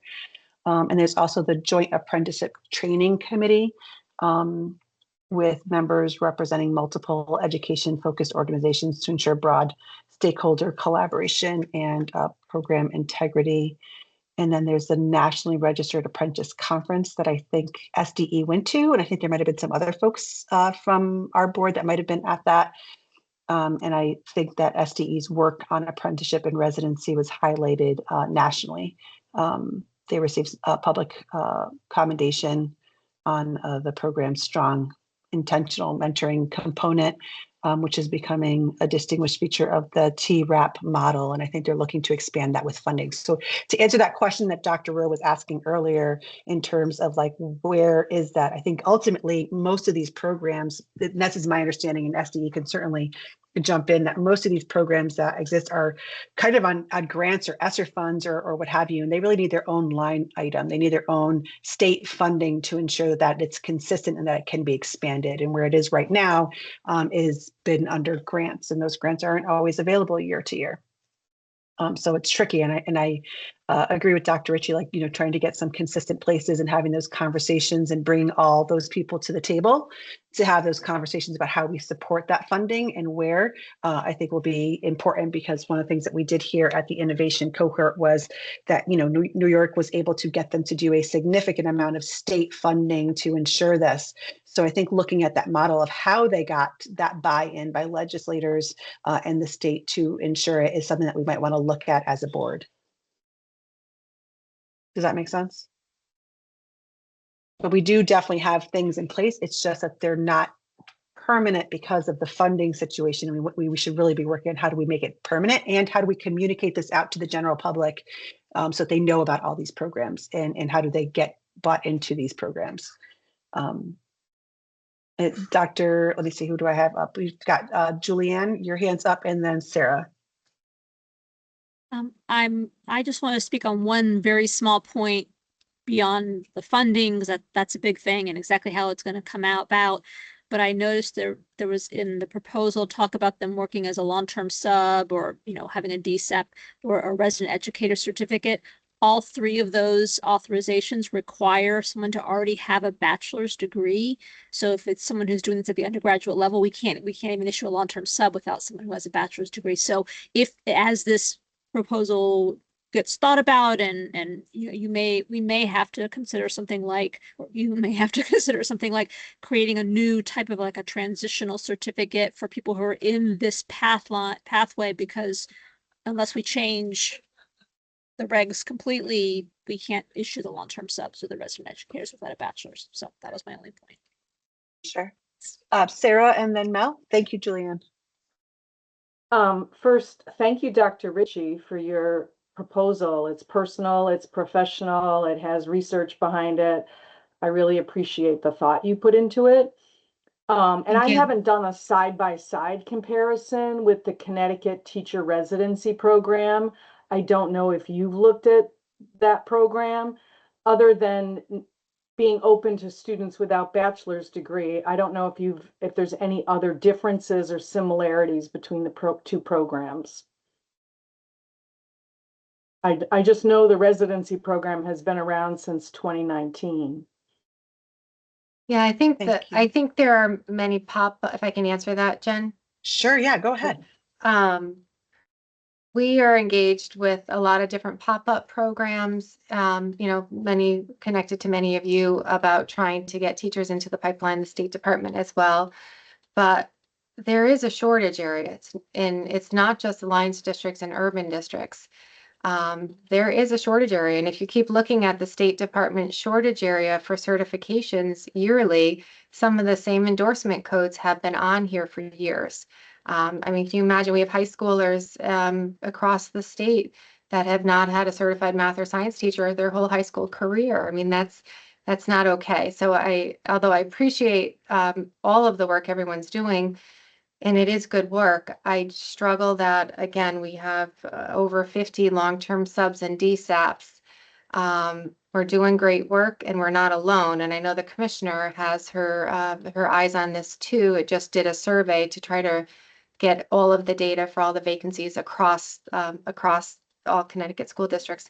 I guess what I'm trying to say is I feel like I want to pull everyone together because this is a sense of urgency. So although we have things in place, I just feel like we need to put it in overdrive a little bit somehow because there is a sense of urgency.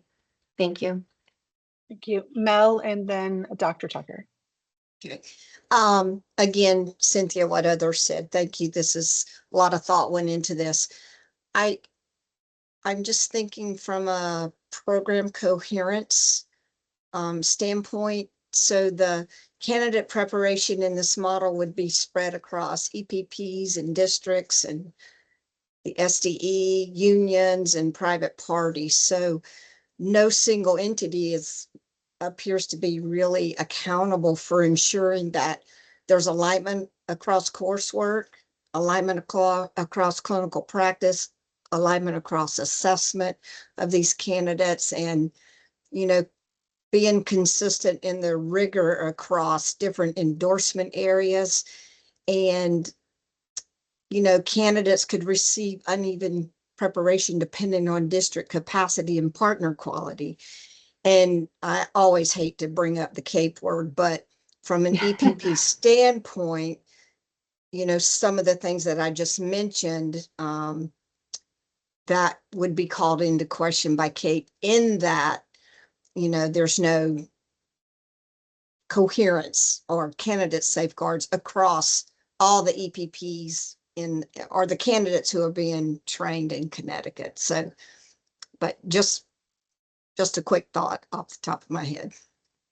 Thank you. I mean, maybe it could be regulated if you had a system where, let's say, year 1 and 2, it was 100% college driven with a course of study and requirements, and a candidate had to get out of that. And then maybe the following half a year, it was working with the State Department. And then maybe the other half of the year, it was flexibility of choice, kind of like what we were just talking about a minute ago with Kristen's proposal, where you can take a choice of grad, undergrad, or perhaps a micro-credential that could add up to hours of learning towards your degree. So just some thoughts. I guess I'm just keep thinking. I don't know. It's not all worked out yet, but just something that you could sometimes when you sleep on it, the next day you're like, oh, I never thought about that. And that's what happens to me all the time. So thank you for thinking. All right, Dr. Tucker, thank you. And then Shannon. Thank you so much. And thank you, Dr. Ritchie, for your proposal. As you know, I have reviewed it and shared it with you. Just a couple of things that I just want for the record to reflect. We do have our Connecticut 616 pathway, which will take a student from middle school all the way through apprenticeship and being hired by a district. We have touch points at each and every level, from middle school to high school to the Next Gen program. We've partnered with CEA, with the Aspiring Educators program, which are on our college campuses, and now apprenticeship. And to answer your question, Chair Rodriguez, the governor did put in his budget that was presented last week, $2 million for sustainability and expansion of the apprenticeship program. So we are hoping at the end of this session that $2 million will remain in the budget so that we can expand our apprenticeship program. And I also would like to note that the apprenticeship program, we're in our third year. And as you said, we started with one district, one EPP, and one student. Year 2, we had 4 students. This year we have, I think it's 36, and we're hoping to expand beyond 50 or 60 for next year with the additional funding. And we also would like to focus on special ed as one of the components. We presented back in 2023 a very large wish list of items, very comprehensive, to the tune of $10 million for funding, and we got 0. I'd also like to note that our Ed Rising program and both our Next Gen program began during COVID. How we were able to sustain those programs were through private funding, and I cannot say who the funder is, but that private funder has funded Teach Connecticut. They funded Ed Rising for many years. They have even funded our technical assistance provider for our apprenticeship program. But people will only fund you for so long. So my point is, we attended the National Apprenticeship Conference last week. We had the opportunity to share, and we were cited in reference for the outstanding mentoring component that is a part of our apprenticeship model. But one of the things we all sat and took note when we heard and listened to our colleagues from other states have come together, and there are line items in their budget to the tune of 30 million, 19 million, 15 million for pathway programs. And we can only do so much here at the state until we are truly funded and have the money to continue and sustain the programs. And this ties directly into what Dr. Ritchie's proposal is. You know, we're doing a lot, but we can only do so much within what we have.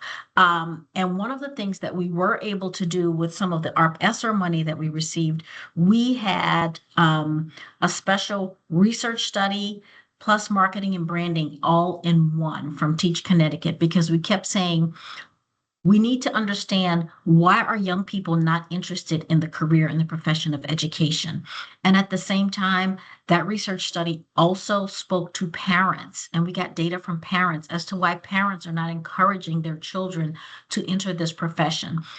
We now have not only that data, which has been shared with our SBE leadership, we also have collateral now that we're about to roll out and share with districts to help them with their recruitment.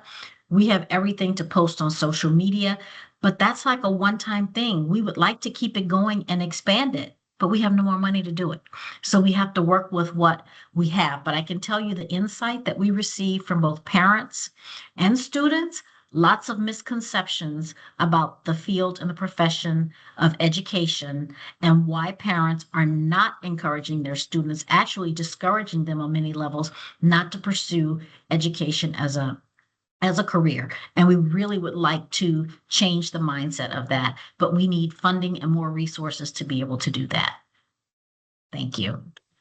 Thank you. And Teach Connecticut, I think, had presented to a couple of the organizations that sit on our board of that data of those 14 to 18-year-olds and their families And I believe, Dr. Tucker, that part of your presentation in March of that wish list that you talked about from 2023 will be part of that presentation in March, as well as the data from Teach Connecticut for us to review, and go into and have a deeper understanding of what is, so that we can start thinking about, like, how do we pool all of our resources, all our collective understandings to support and expand,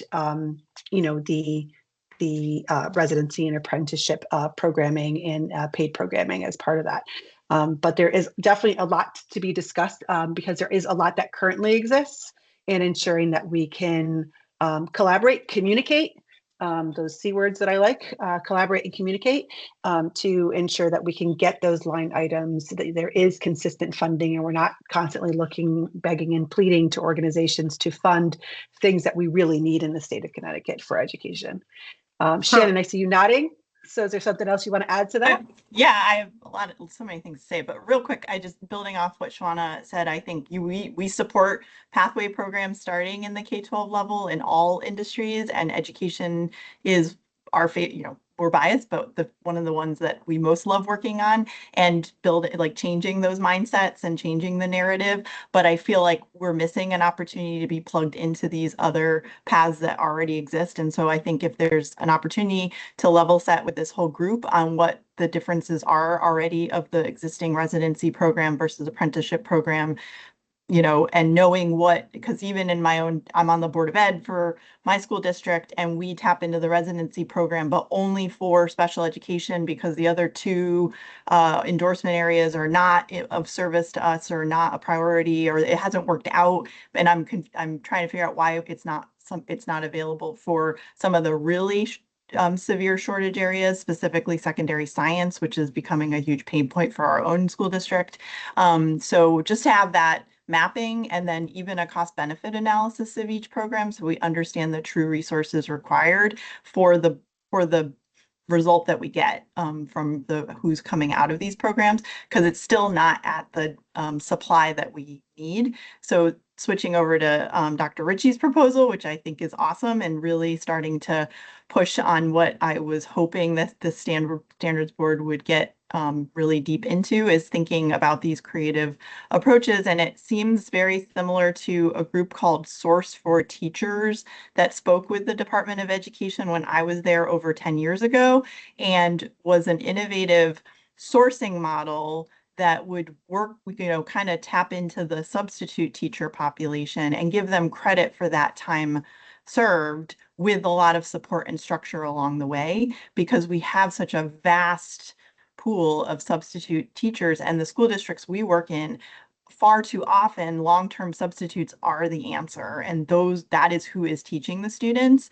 And you can say, well, it'd be great to have a certified teacher in the classroom, but they're not there. And part of that's a recruitment issue, and part of it's just a supply issue. And so I love this idea of giving people credit while they're substitute teaching, and building them up as they go with a clear path of what they're working towards. And that group in New Jersey gave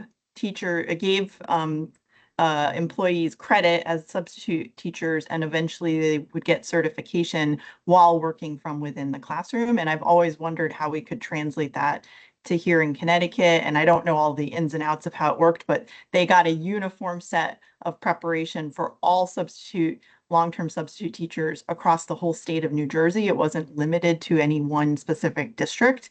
And I thought that state level approach was just really cool, because then it solves the challenge at a collective level, as opposed to a district by district fending for themselves sort of level. So I love where this has started, and hope that we can build off of that and come up with something more formal as a proposal, but in light of also the context of other things already happening. Thank you, Shannon. All right, Kristen? Yeah, I really appreciate you're thinking outside the box, and wanting to leverage all the different ideas about residency and things. And I'd love to see, the existing programs be expanded and more money funded towards what we have, and then trying to get, more young people connected into those pipelines that exist already.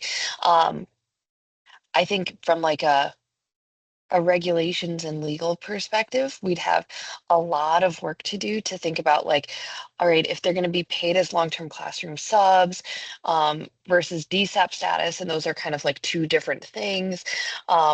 We'd we'd have a lot of work to do in the background in order to make something like this happen. And I think if we take the existing programs like the teacher residency or even Next Gen, which I know is only at CCSU, right? Next Gen is just CCSU. No, it's not just CCSU. Okay. But, you know, as those programs grow and we see that they're successful, hopefully legislators will start to put more money towards it. But I think the nice thing is that as gradual programs, if there's problems that need to get fixed, they can kind of get tweaked as they're growing.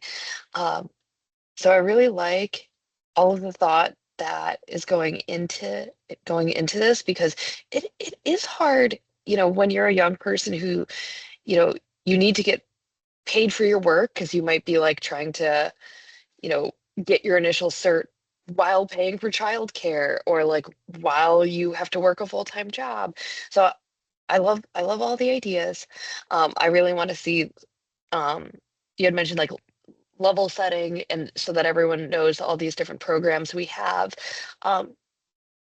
Because I think that making the pipeline as smooth as possible through like the residency and things like that are going to be really helpful. And we should, you know, be able to advocate for more funding for those existing programs. Thank you, everybody. Thank you. All right. So if you move down to component 2, course integrity, just to kind of, you know, continue with that conversation, I think that it is really good to, you know, hear people's perspectives on where we are.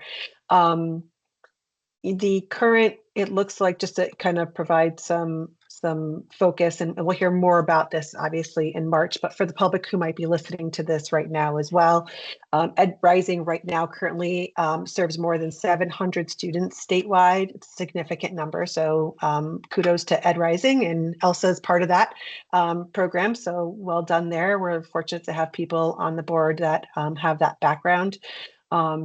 During their junior and senior year, students are transitioning into dual credit coursework and completing up to 9 credits hours in education courses. In terms of component 3, mentor teachers through, I believe it's the Next Gen program, and just Dr. Tucker, I'm going to lean on you on this. There's like a $6,000 annual stipend for the mentor teacher as part of that program, right? Which That's I know for for my own apprentice district, program. that's okay, Yes. for the apprentice For the program. apprenticeship, yes, the mentors are paid a stipend of $6,000 for the year. Very good. And then what are the students kind of being paid? Because they're also being paid, correct? The students are being paid the entire year. It is slightly above minimum wage, but for the student teaching portion, our contribution is $10,000. So the state provides $22,500, and the district provides about $14,000 to cover the cost of the apprentice for the year. So they're paid for the entire year of that senior year. And while what they're working university is within it district. currently? Are they currently being offered in with a potential rollout too? So we have several partners. We have partnered with Central Connecticut State, Southern Connecticut State, Western Connecticut State, University of Bridgeport, and Quinnipiac University. So we have 5 EPPs on board, and we have apprentices placed in a variety of districts around the state. Yeah, I know that with my own Next Gen student, she said that, you know, many of the students in her own class were unaware of Next Gen, but once they heard about it, they wanted to know how they could get involved, how they could get signed up, where they could find that information at the university level. So there was definitely a need. And I think I had heard that, was it New Britain was one of the school districts where there was like a line out the door for people signing up to be a part of the program, which I think is important to consider. Yeah. And especially if the district has a competitive sub rate, meaning our first year, we had students to tell us, I really want to do this, but I can make more at Starbucks. And so we had to have a conversation with some of our districts. Seriously, why would you turn away experiential learning and being paid? And they're like, because I can make more over here. And I'm trying to survive while I'm in school. And so we had to have a conversation with some of our districts to say, well, you need to really look at increasing your substitute rate. And they did. And so when that rate is at least minimum wage or a little bit more, then we have the students, they are truly lined up because they want the experience, they want the experiential learning, and that can start as early as sophomore year when you're in your EPP. So if you start with Next Gen and you go through apprentice, you start working in a district sophomore year, you can work there junior year, and then senior year, you can get paid for the entire year of work. Thank you. I knew you would have, and I can't wait to see the presentation in March.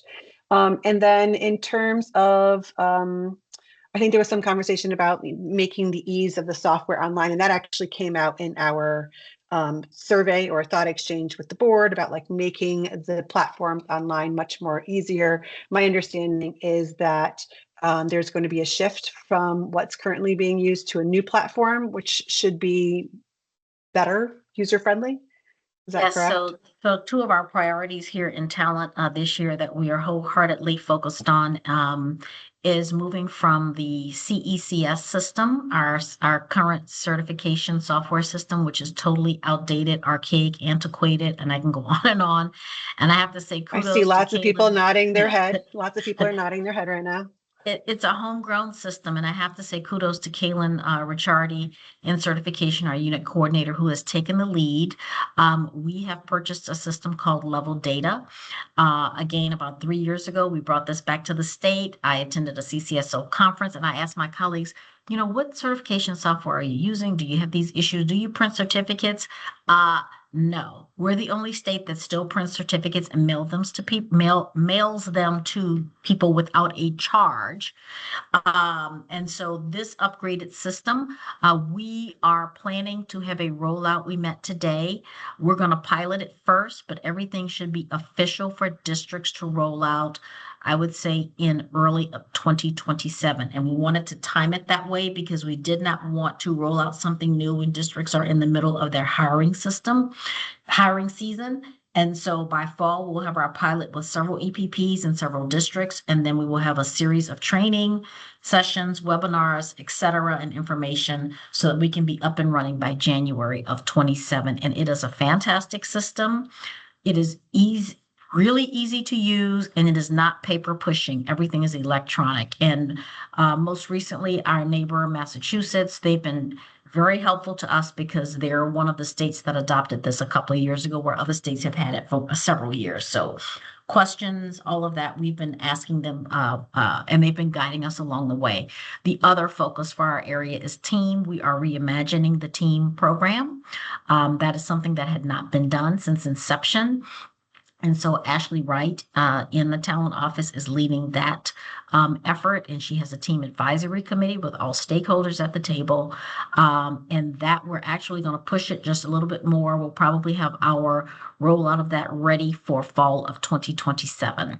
So we've worked with our research partner at Boston University. We're holding the stakeholder meetings with our team accountability group, and you will see the reimagination of TEAM, because we want to ensure that our induction program for our new teachers is really benefiting them and is what they need, especially within those first 2 years of becoming a teacher. And it's supportive, and we want to tie it also to best practices for retention. Thank you. All right, it sounds like we're going to get quite a presentation in March, so we're looking forward to hearing all those things. And I will share that after going to the innovation cohort and hearing about the different legislative slates and listening and reflecting on the board's work that we've done so far and moving forward. I did request a meeting for Dr. Tucker and CPRL and the board, and to start having conversations around how do we melt this into a place that we are all kind of in the boat rowing together in the same direction on the same items, and having a clear understanding of where we can support and or expand the work. So that will be part of that strategic planning discussions that we will have as we move forward, and for the board to approve on that work there, so that we can work smarter, not harder, in terms of not working in silos on these different things. So I appreciate that that Dr. Ritchie brought this forward as something to discuss. It definitely reinforces what was discussed at the innovation cohort, and what SDE is currently doing and planning to move forward with. I see that Kristen's hand is up. Go ahead, Kristen. Yeah, I don't know if I missed it, but was there any discussion about raising compensation for teachers who do decide to be team trained and become team mentors? Because I think it's been $500 for a long time, but $500 10 years ago is different than $500 now. And my understanding was that it's hard to find people who necessarily want to be team mentors or have student teachers, just because, you know, you get a little tiny stipend, but the amount of work you have when you're mentoring an intern or a team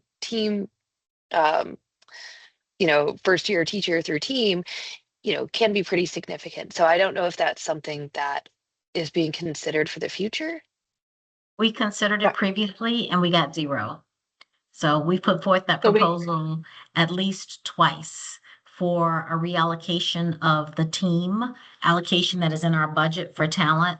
What I will share is that the majority of the money that we receive goes to dash to support the team dashboard. And you're right, the $500 stipend is, I hate to say this, it's insulting for the work that a mentor does with a new teacher.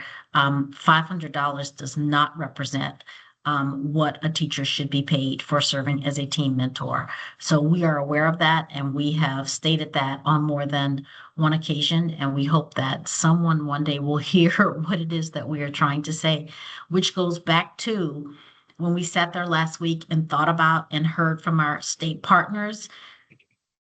We have to come in with a unified approach. We can't have all the different organizations going to legislators saying, I want this, I want that, I want that. How did these states get these huge line items for education? Everybody came together like a think tank and sat down and said, what is it that we're trying to accomplish?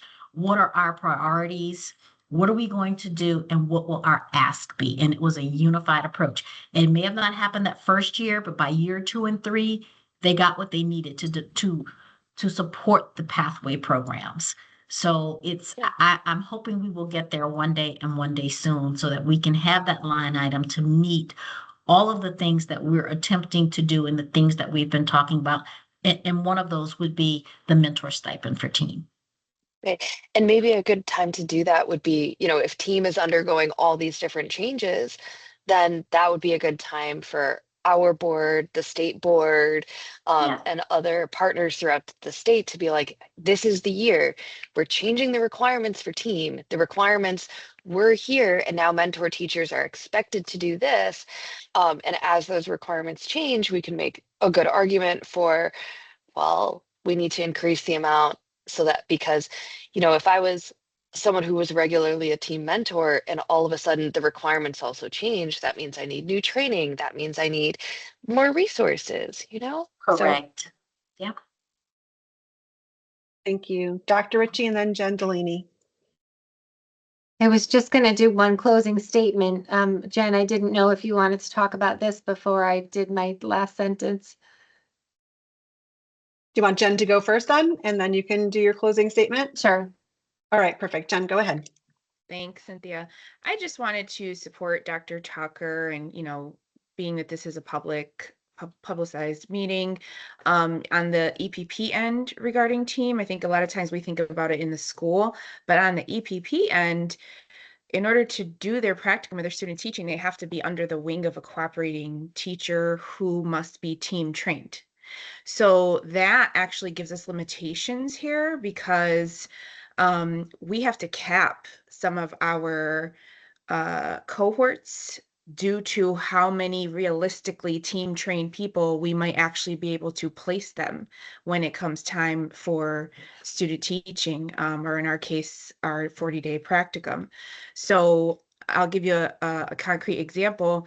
Business is growing. Like our largest cohort every year is world language, but then our second has been business for a couple of years now, and science. And so it's we have to the 1 year we said, okay, let's accept this many people, and we split into 2 cohorts because there was enough people to do that.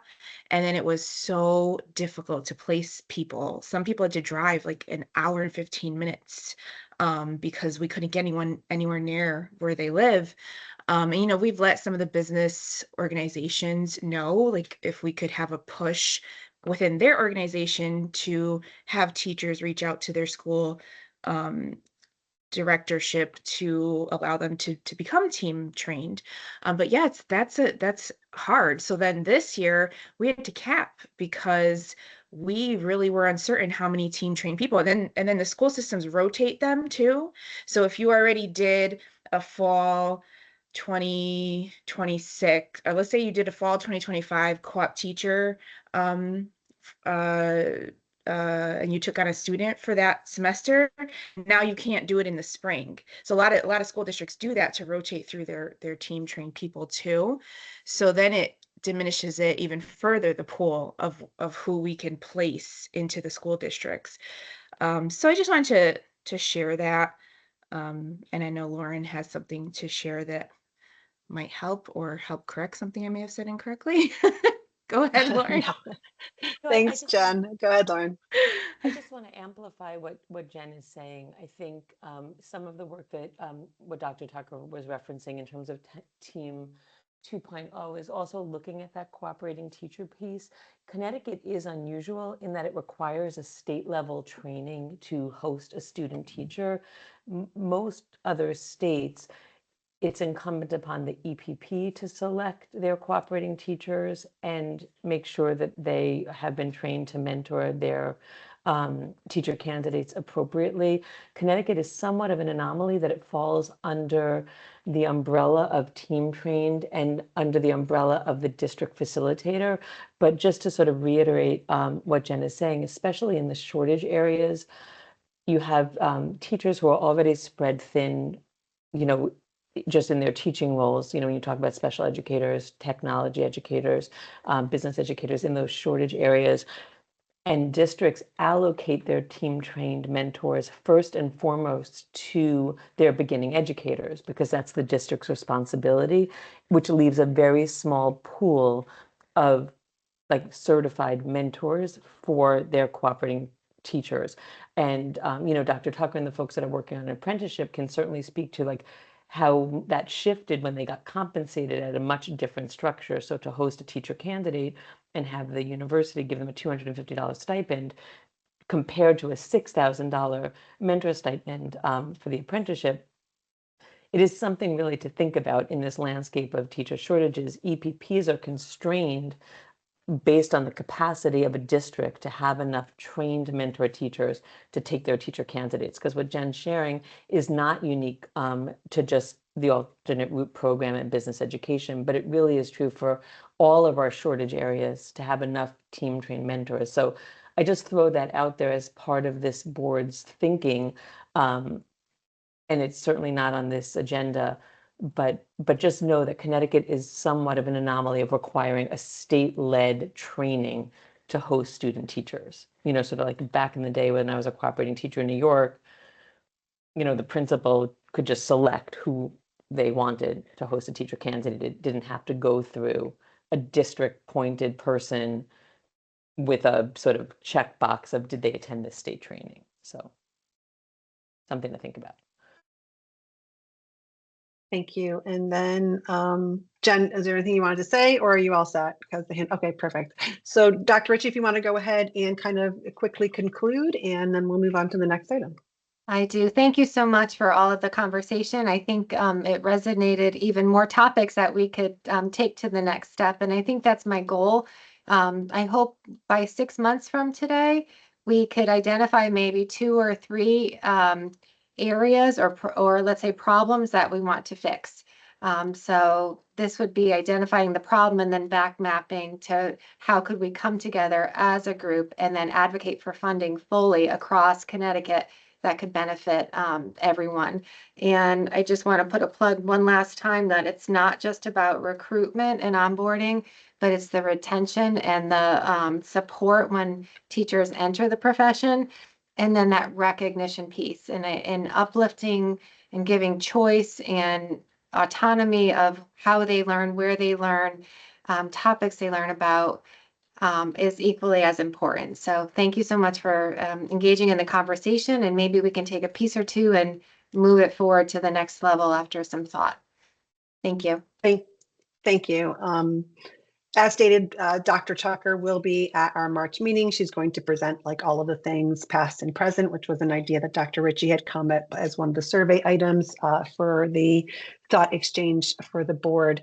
In addition to that, we are also scheduling a meeting with CPRL, CPRL, with Dr. Tucker, with our board. And we're very fortunate that our board has all those representations of unions and our superintendents, our administrators, our ed prep programs, all the things. So if we are able to come to a space where we are all moving in the same direction and we have a clear understanding and communication on what exists and what we would like to change or add to meet the needs of our current aspiring educators and beyond would be, I think, a great thing for us to all kind of come to the table on. So thank you very much for that opportunity, and we look forward to hearing more about this, Dr. Tucker, in March. All right, Dr. Rosa, anything that you wanted to add to that? Are you good? I saw the hand was up, and then I just saw it go away. My hand was up. Thank you, Dr. Tucker, for being here. Thanks for the briefing. I appreciate it. I love what you said about partnering and going to our legislators. And I'd be happy on behalf of AACTE to partner with you. I heard what you said, and I absolutely agree. And there's different perspectives that you can share that I may not be aware of when I meet with the legislator. And I absolutely agree that we should move forward as a collective voice. So thank you for that. Thank you. All right, so next we have about 30 minutes. So board certified behavioral analyst. This is just a proposal for us to consider in terms of, are we in agreement that we should down the road after we've finished our sunsetting regulations, consider this BCBA pathway.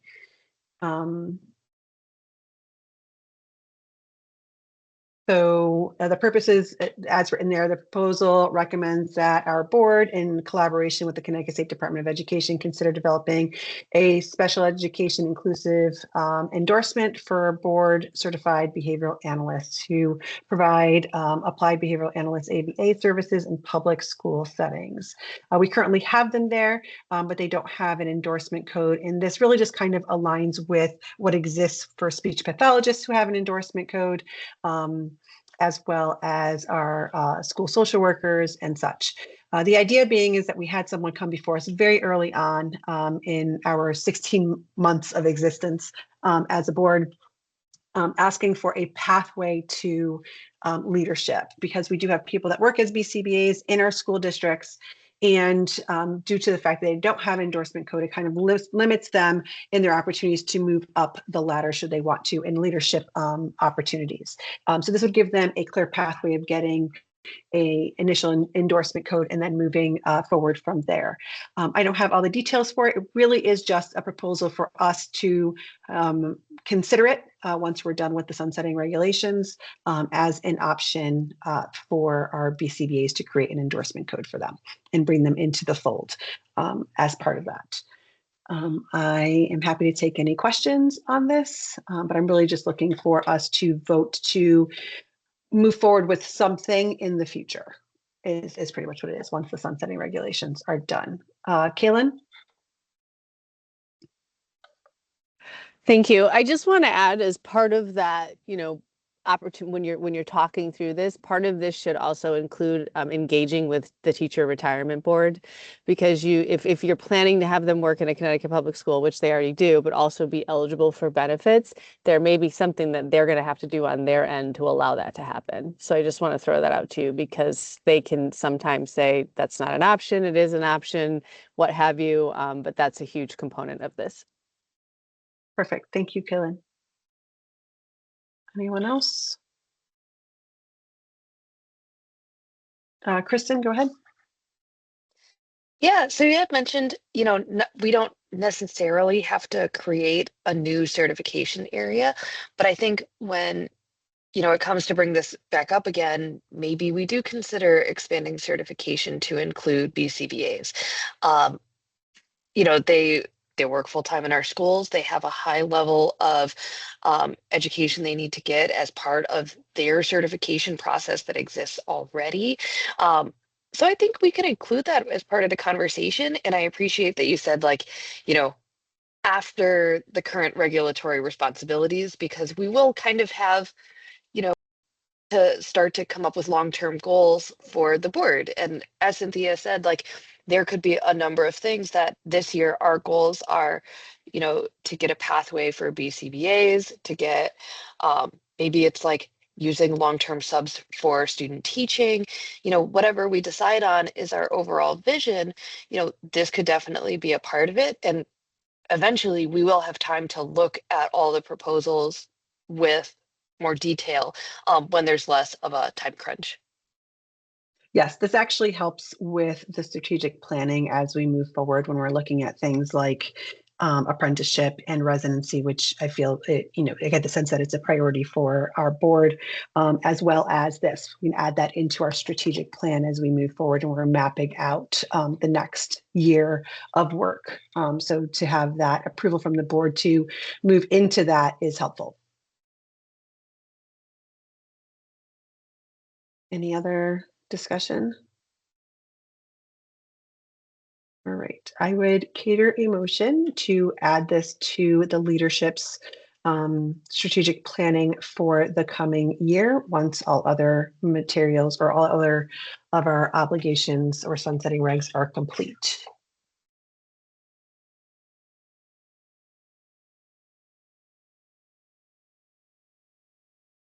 I made the motion, so I need a second. I don't know if you can make a motion because you're the chair. Sorry, but you're correct. But I will make a motion for you. So I would move that once our current regulatory responsibilities are done, that the board work to find a pathway for BCBAs to go into school leadership. Second, Jenny Graves. Thank you, Jenny. All right, any further discussion on that? All right, let's move that to a vote then. Hamish? Yes, sorry. Yep. Sorry, no, Shannon? Yep. Cynthia? Yes. Elsa? Yes. Jenny Graves? Yes. Bob? Bob's still there? All right. Catherine? Yes. Patrice? Yes. Mel? Yes. Margaret? Yes. Sarah? Yes. Gendolini? Yes. Thank you. Tiffany? I think that she had to jump off the call. Kristen? Yes. And I am a yes as well. So the motion carries that we will add this to the leadership's planning for the coming year once all other sunsetting things are done. Thank you. So that brings us to Dr. Ritchie's proposal on similar idea, but math specialist endorsement. Yes, thank you. And Karen, if you're able to pull it up. And I just want to acknowledge that I also put some text here on the top of it, and I did talk to Jen about this. We've been talking about the need for a process for proposals, where we have a system where we know, you put a proposal in and maybe there's a framework that we have to fill out so they all look similar, there are certain parts, or maybe there's a multi-step process. Personally, I'm craving like a policy committee meeting where you have a first read, then you have time to go back and talk to constituents, really think about a second read, and then to take action on it. So I wrote this thinking that way, that I wrote this because I believe and see so deeply that math is an area of continued need for building capacity, building confidence, and bringing that love for teaching math, love for math. And I would think that the academic office of the State Department is in aligned with that too. The Alliance workshop focus this year will be on math coming up this spring. And if you look nationally and across the state, it's an area of need. I shared here that I also have my reading certification, and I appreciate the opportunity to continue to go deep in the content when you take additional courses based on certain content areas. The teachers that are coming in with bachelor's degrees need continued support, not only in pedagogy and classroom management, but also in content. So back to the theme of lifelong learning, I do think that colleges could probably do an awesome job of bringing in a variety of excellent courses to help create this endorsement for people to not only be classroom teachers, but also to have that specialty endorsement K-12 and become the coach, the person who can help really dive deeply into data or into practice and help build capacity across districts in the area of math. I kind of took a guess here based on personal practice. If you scroll down a little bit about what the endorsement could look like, and in the suggestion, there was a couple different grade level bands based on how the content changes in a little bit more, I think, Karen, as the kids get older. But of course, it's open to discussion, and I would defer back to the State Department and other experts in the area as to how to split this. But this proposal has you start to think about suggested grade band of an elementary cert for like an expertise in the math or a secondary cert 712.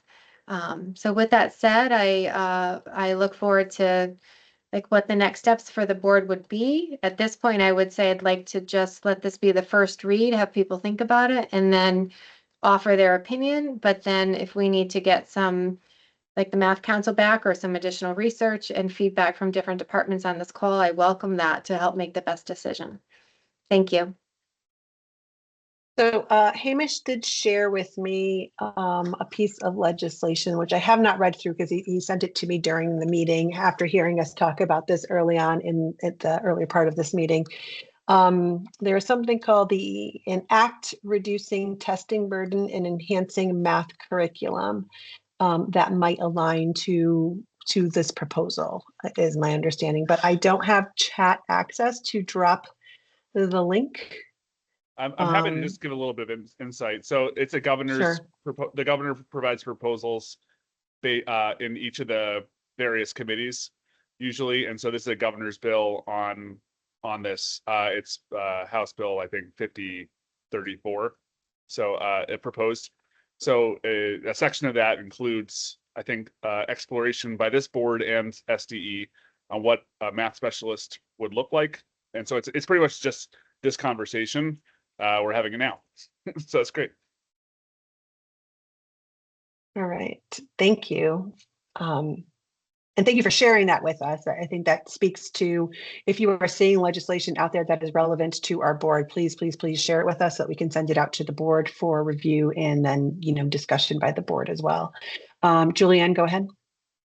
I just wanted to throw out that in a previous proposal of new regulations, there was something where they created a teacher leader, and there was a teacher leader for elementary math. And that might be worth looking to see, because there are people who actually hold a certificate, even though they didn't go into effect. So they have a certificate, doesn't allow them to do anything right now, but there is something out there that's called teacher leader for elementary math. And that might be something to consider when you're thinking about this at the elementary level. as opposed to the secondary. So that, you know, that would cover pre-K 6, whereas a secondary one would actually overlap and cover 4 to 12. So. Sure. Kristen, go ahead. Thank you, Julian. I'm sorry if you can hear my dogs. They're barking because the mailman is at the door. No worries. Yeah, I think this is something we should definitely look into.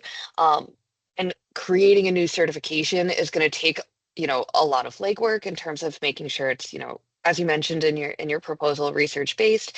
The one suggestion I would make is that if we're going to do alignment, that it should match up with our current grade ranges. So pre-K 6 and then 4-12. But other than that, that was the only thing that stood out as like, we should probably make sure that that gets changed. Because I don't really know that making it like special ed, where special ed is the whole grade range, pre-K 12 might be a little wide of a grade range. Because, you know, if you're only going to be teaching elementary math intervention, you probably don't need calculus, which is what you will absolutely need for like the secondary math cert. But yeah, I think that's one of those things, like with Jen's proposal, we should add it to the list and, you know, start defining some of our work going forward after July. And, you know, people had brought up other pieces of legislation, like we're definitely in like the starting point of it, but I think we're off to a good start. Agreed. And if this legislation goes through that's standing, it might mandate us to do this work anyway. So we've got a little bit of a head start in our thought process, right? So I will forward this bill that Hamish shared with me. So thank you, Hamish. And again, if any other bills come up that you know are directly related to the work of our board, please send them our way so that Karen and I can forward them out to the board for review as we head into this very short legislative session. So I guess based on what I had done with my own, Cynthia, do you want a motion to have this be part of our strategic planning for the year? Or do you want to wait to see what happens with the legislation that might be on the docket? Sure. I think at this point, I know Karen is making a tracker of all the proposals. I think you guys may have seen that in the resources that were sent out. I'd say let's put it on the tracker. I'm hesitant to say that this is what's selected by our council to move forward as a priority. I love the thinking though that and the talking that we're doing today about selecting goals for us, goals for the council for the not just the technical pieces, but the visionary pieces. I guess my question is, why would we have to wait till July? Can we do the technical pieces and the visionary pieces at the same time? And perhaps when we come together in March and we're in person for our workshop, this could be something that we can further discuss. Sure. I don't think we're waiting till July to do this. I think that our deadline for sunsetting regulations is July, but our hope is to be done with the sunsetting regulations in the next month. I mean, based on CPRL's very aggressive timeline that they've outlined and that work, we as a board should be done very soon with that work. So we will actually start our reimagining, envisioning, and planning very soon, because once that is kind of off the LPDC, like, you know, it's on its way. We are moving on from there. There's somebody honking outside. That's interesting. So I don't know what that's about. So in terms of that, we're not waiting until July 1st. We're starting that as a leadership team, yourself, myself, Luke and Karen, starting to plan out, and based off of the results that we got from the thought exchange and the work that we are hearing from the board and the work that we're going to be doing in March, that's going to start outlining what it is that we're going to be doing over the next year leading into the next legislative session. So we're not waiting until July for that. July 1st is just the deadline that everything has got to be in by, but we should be done well before that. All right. So is it your intent then to just have it put on the tracker for review later on by the leadership team? I think that's a good idea. Okay. I just wanted to make sure that if you wanted it to go, then that's what we were doing. But if not, then we were all set. Okay, next on our agenda, thank you for that conversation, everyone, and consideration of that. And again, I will send out that shared piece of legislation. I'm just looking for my agenda that was just up here. Mm-mm-mm. All right, next I believe is a proposal by Shannon and Hamish. Yeah, so this is actually incidentally very aligned with what Cynthia was just referencing. So I think trying to make sense of the fact that we have been very tactical and technical in our work so far as a board, and out of necessity because of deadlines driven by the legislation. But we did have established a visioning committee that I think just didn't have a lot of definition at the time to it, and it was put on pause back in the fall. And I think there's just an opportunity to rethink that and redefine it to keep work moving forward in parallel as sort of a catalyst for the conversations that come to the full board meeting. And this is playing a little bit off of the fact that, you know, I have my own board for my organization, and we just went through our own strategic planning process, and a subcommittee of our board was the ones that kind of did the work on the ground, kind of getting the curation and the putting together the ideas and the metrics of what we would want to have happened as a result of our strategic plan, and then continually brought updates to the leadership team, you know, to me as the executive director and my deputy director. But then we would decide kind of what to give it some structure in the way that we present at these meetings. There would be a lot of thought put into setting that table and making sure we were really moving the work forward to get at the spirit of what we wanted from this board in the first place, which was to, I think, truly think outside the box and be really creative about different pathways into the profession and other aspects of the profession as well, because I think the charge of this board could be broader than just the entry point into the profession, as we've talked about. So so having had that precedent of a small group kind of wrangling with some of the work product in between, so that there's momentum and continued kind of thinking brought to the table, but that then it's working with the leadership team and then building a strategic plan that we can then put out publicly as what the whole group, you know, vets and approves, and then that can be a signal to the larger community of what this board is fully planning to do over the next 2 to 3 years. And it's sending a signal, because absent that, there are assumptions being made of not as much progress, I think, happening as some may want to be seeing coming out of this group. So so it's just a proposal to give it that the bones and the structure to what Cynthia had referenced earlier, and to keep, again, in total alignment with the leadership team as their planning agendas, but also to get to this point that we have a strategic plan that is pressure tested with the full board, adopted by the full board, and then we continually progress monitor against that strategic plan. And it's something I just have a lot of experience with in terms of the protocols for developing a strategic plan, and I'd be very interested in helping support that effort. So, and Hamish, I don't know if you have anything you want to add. No, I just well, yes, I guess I do. But I think thanks, Shannon. I think the next thing is it's just the natural growth of the board where we're at right now. I think we have a role and an obligation to and we're naturally thinking about a lot of these things as it comes to like our, you know, different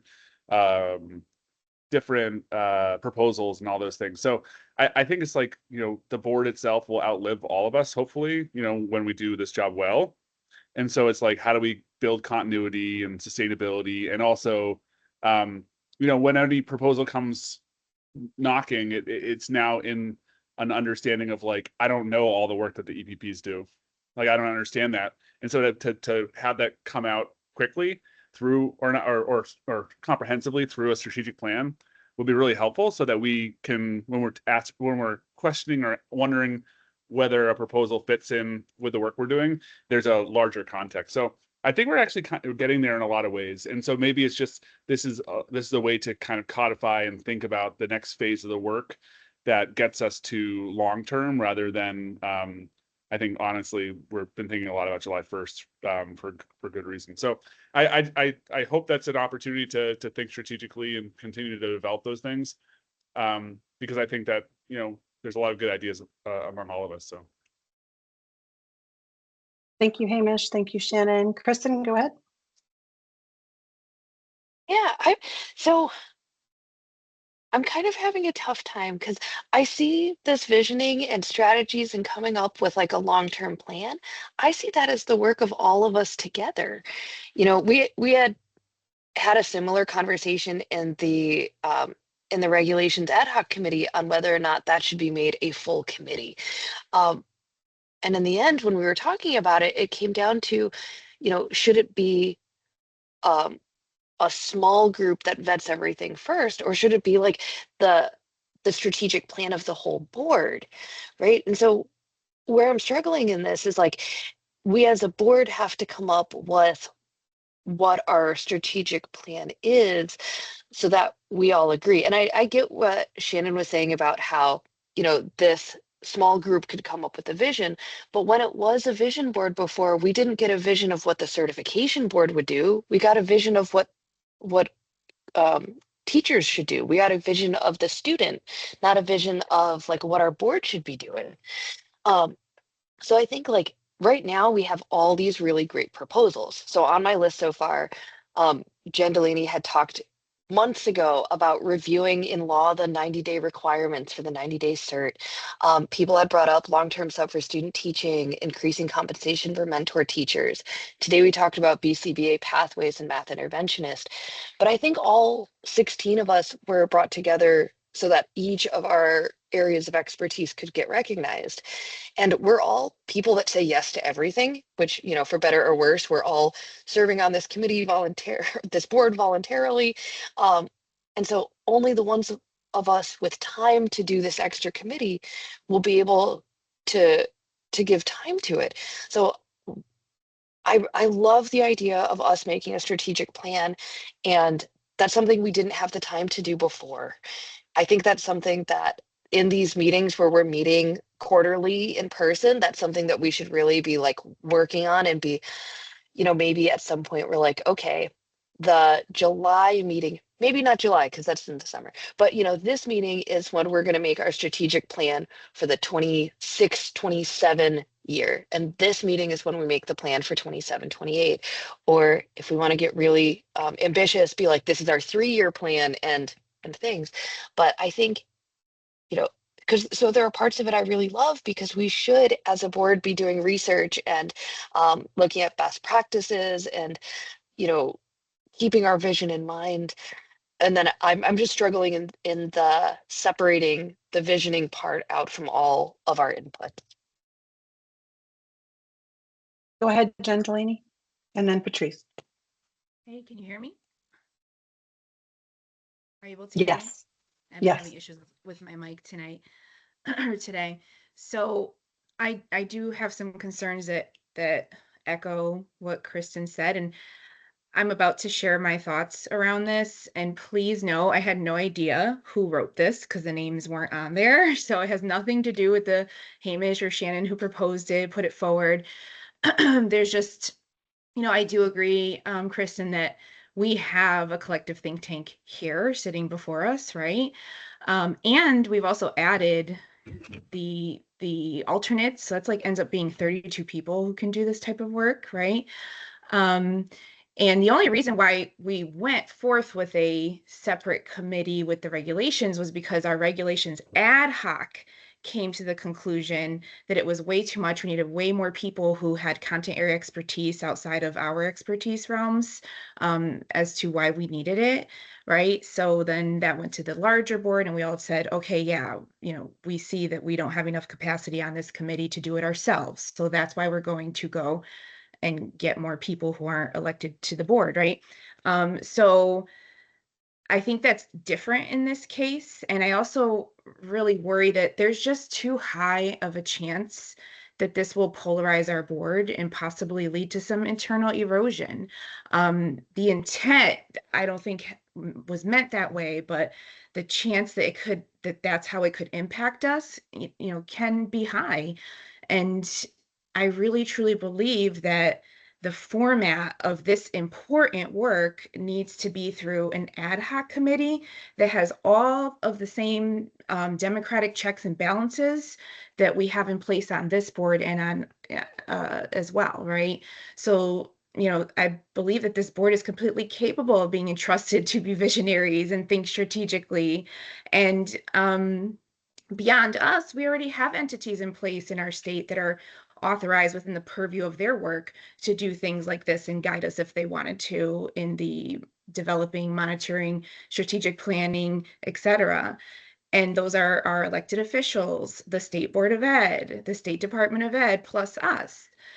But we also have like representation on this committee from nearly every facet of Connecticut education that you can think of with us right here. So I really urge everyone to consider that we don't need yet another group of people to do this work for us and then, essentially just have this board becoming a technical workhorse, right? While another agency offshoot is doing the strategic planning and the visioning. I really think we have that capacity here. And I have to say that now that I've served on this board, which has a very high level of democratic and transparent organization with systems and checks and balances in place, it allows me to have entrustment, to entrust the board. And, we have predetermined number of seats available on the board. We're coupled with a balance of expertise represented. We have a democratic voting system. There's public transparency. Everything is made public. It's recorded. It's open to the public on the CSDE YouTube channel. We follow Robert's Rules of Order, et cetera, et cetera. There's a lot of that in place. And when you have this kind of separate entity, it opens up, it makes it susceptible to external pressures. And that is what I'm most worried about, whether it's from political parties or individual organizations with agendas at play. It does open us up to susceptible external pressures. And it can lead to issues around alliances, which almost always erode checks and balances. And it also can weaken this board's trust, right, to the public and to each other. And I'm really worried about that. And I just think this is a risky way to go because of those pitfalls that I don't think anyone is intending to try to insert into our board. But I think that this type of a model just naturally has those pitfalls embedded. So, I really worry that it undermines the purpose of this board. And we really have just worked too hard to have that happen. So, I would love to have everyone consider adjusting this plan that I think is excellent, but within the democratic checks and balances of this board as an ad hoc committee. Thank you, Jen. All right, anyone else? Patrice, go ahead, and then Dr. Will. I'm going to be very brief. I absolutely agree that we need to develop a strategic plan and we need to make it very public so that we do have work that will live on beyond some of our terms on this board, and also so that particularly legislators know that we do have a plan moving forward. I'll just read you what I wrote on my copy when I read it. How much more technical work do we have to do? I was really looking forward to July 1st. And so when I read this first paragraph, that'd be strategic planning in parallel with the technical work of the board, it just felt so depressing. I want us all to be able to dream big. And I would really like to be able to, in this structure, to do that work together. So thank you, Hamish and Shannon, for your work putting this together. It is absolutely no reflection on the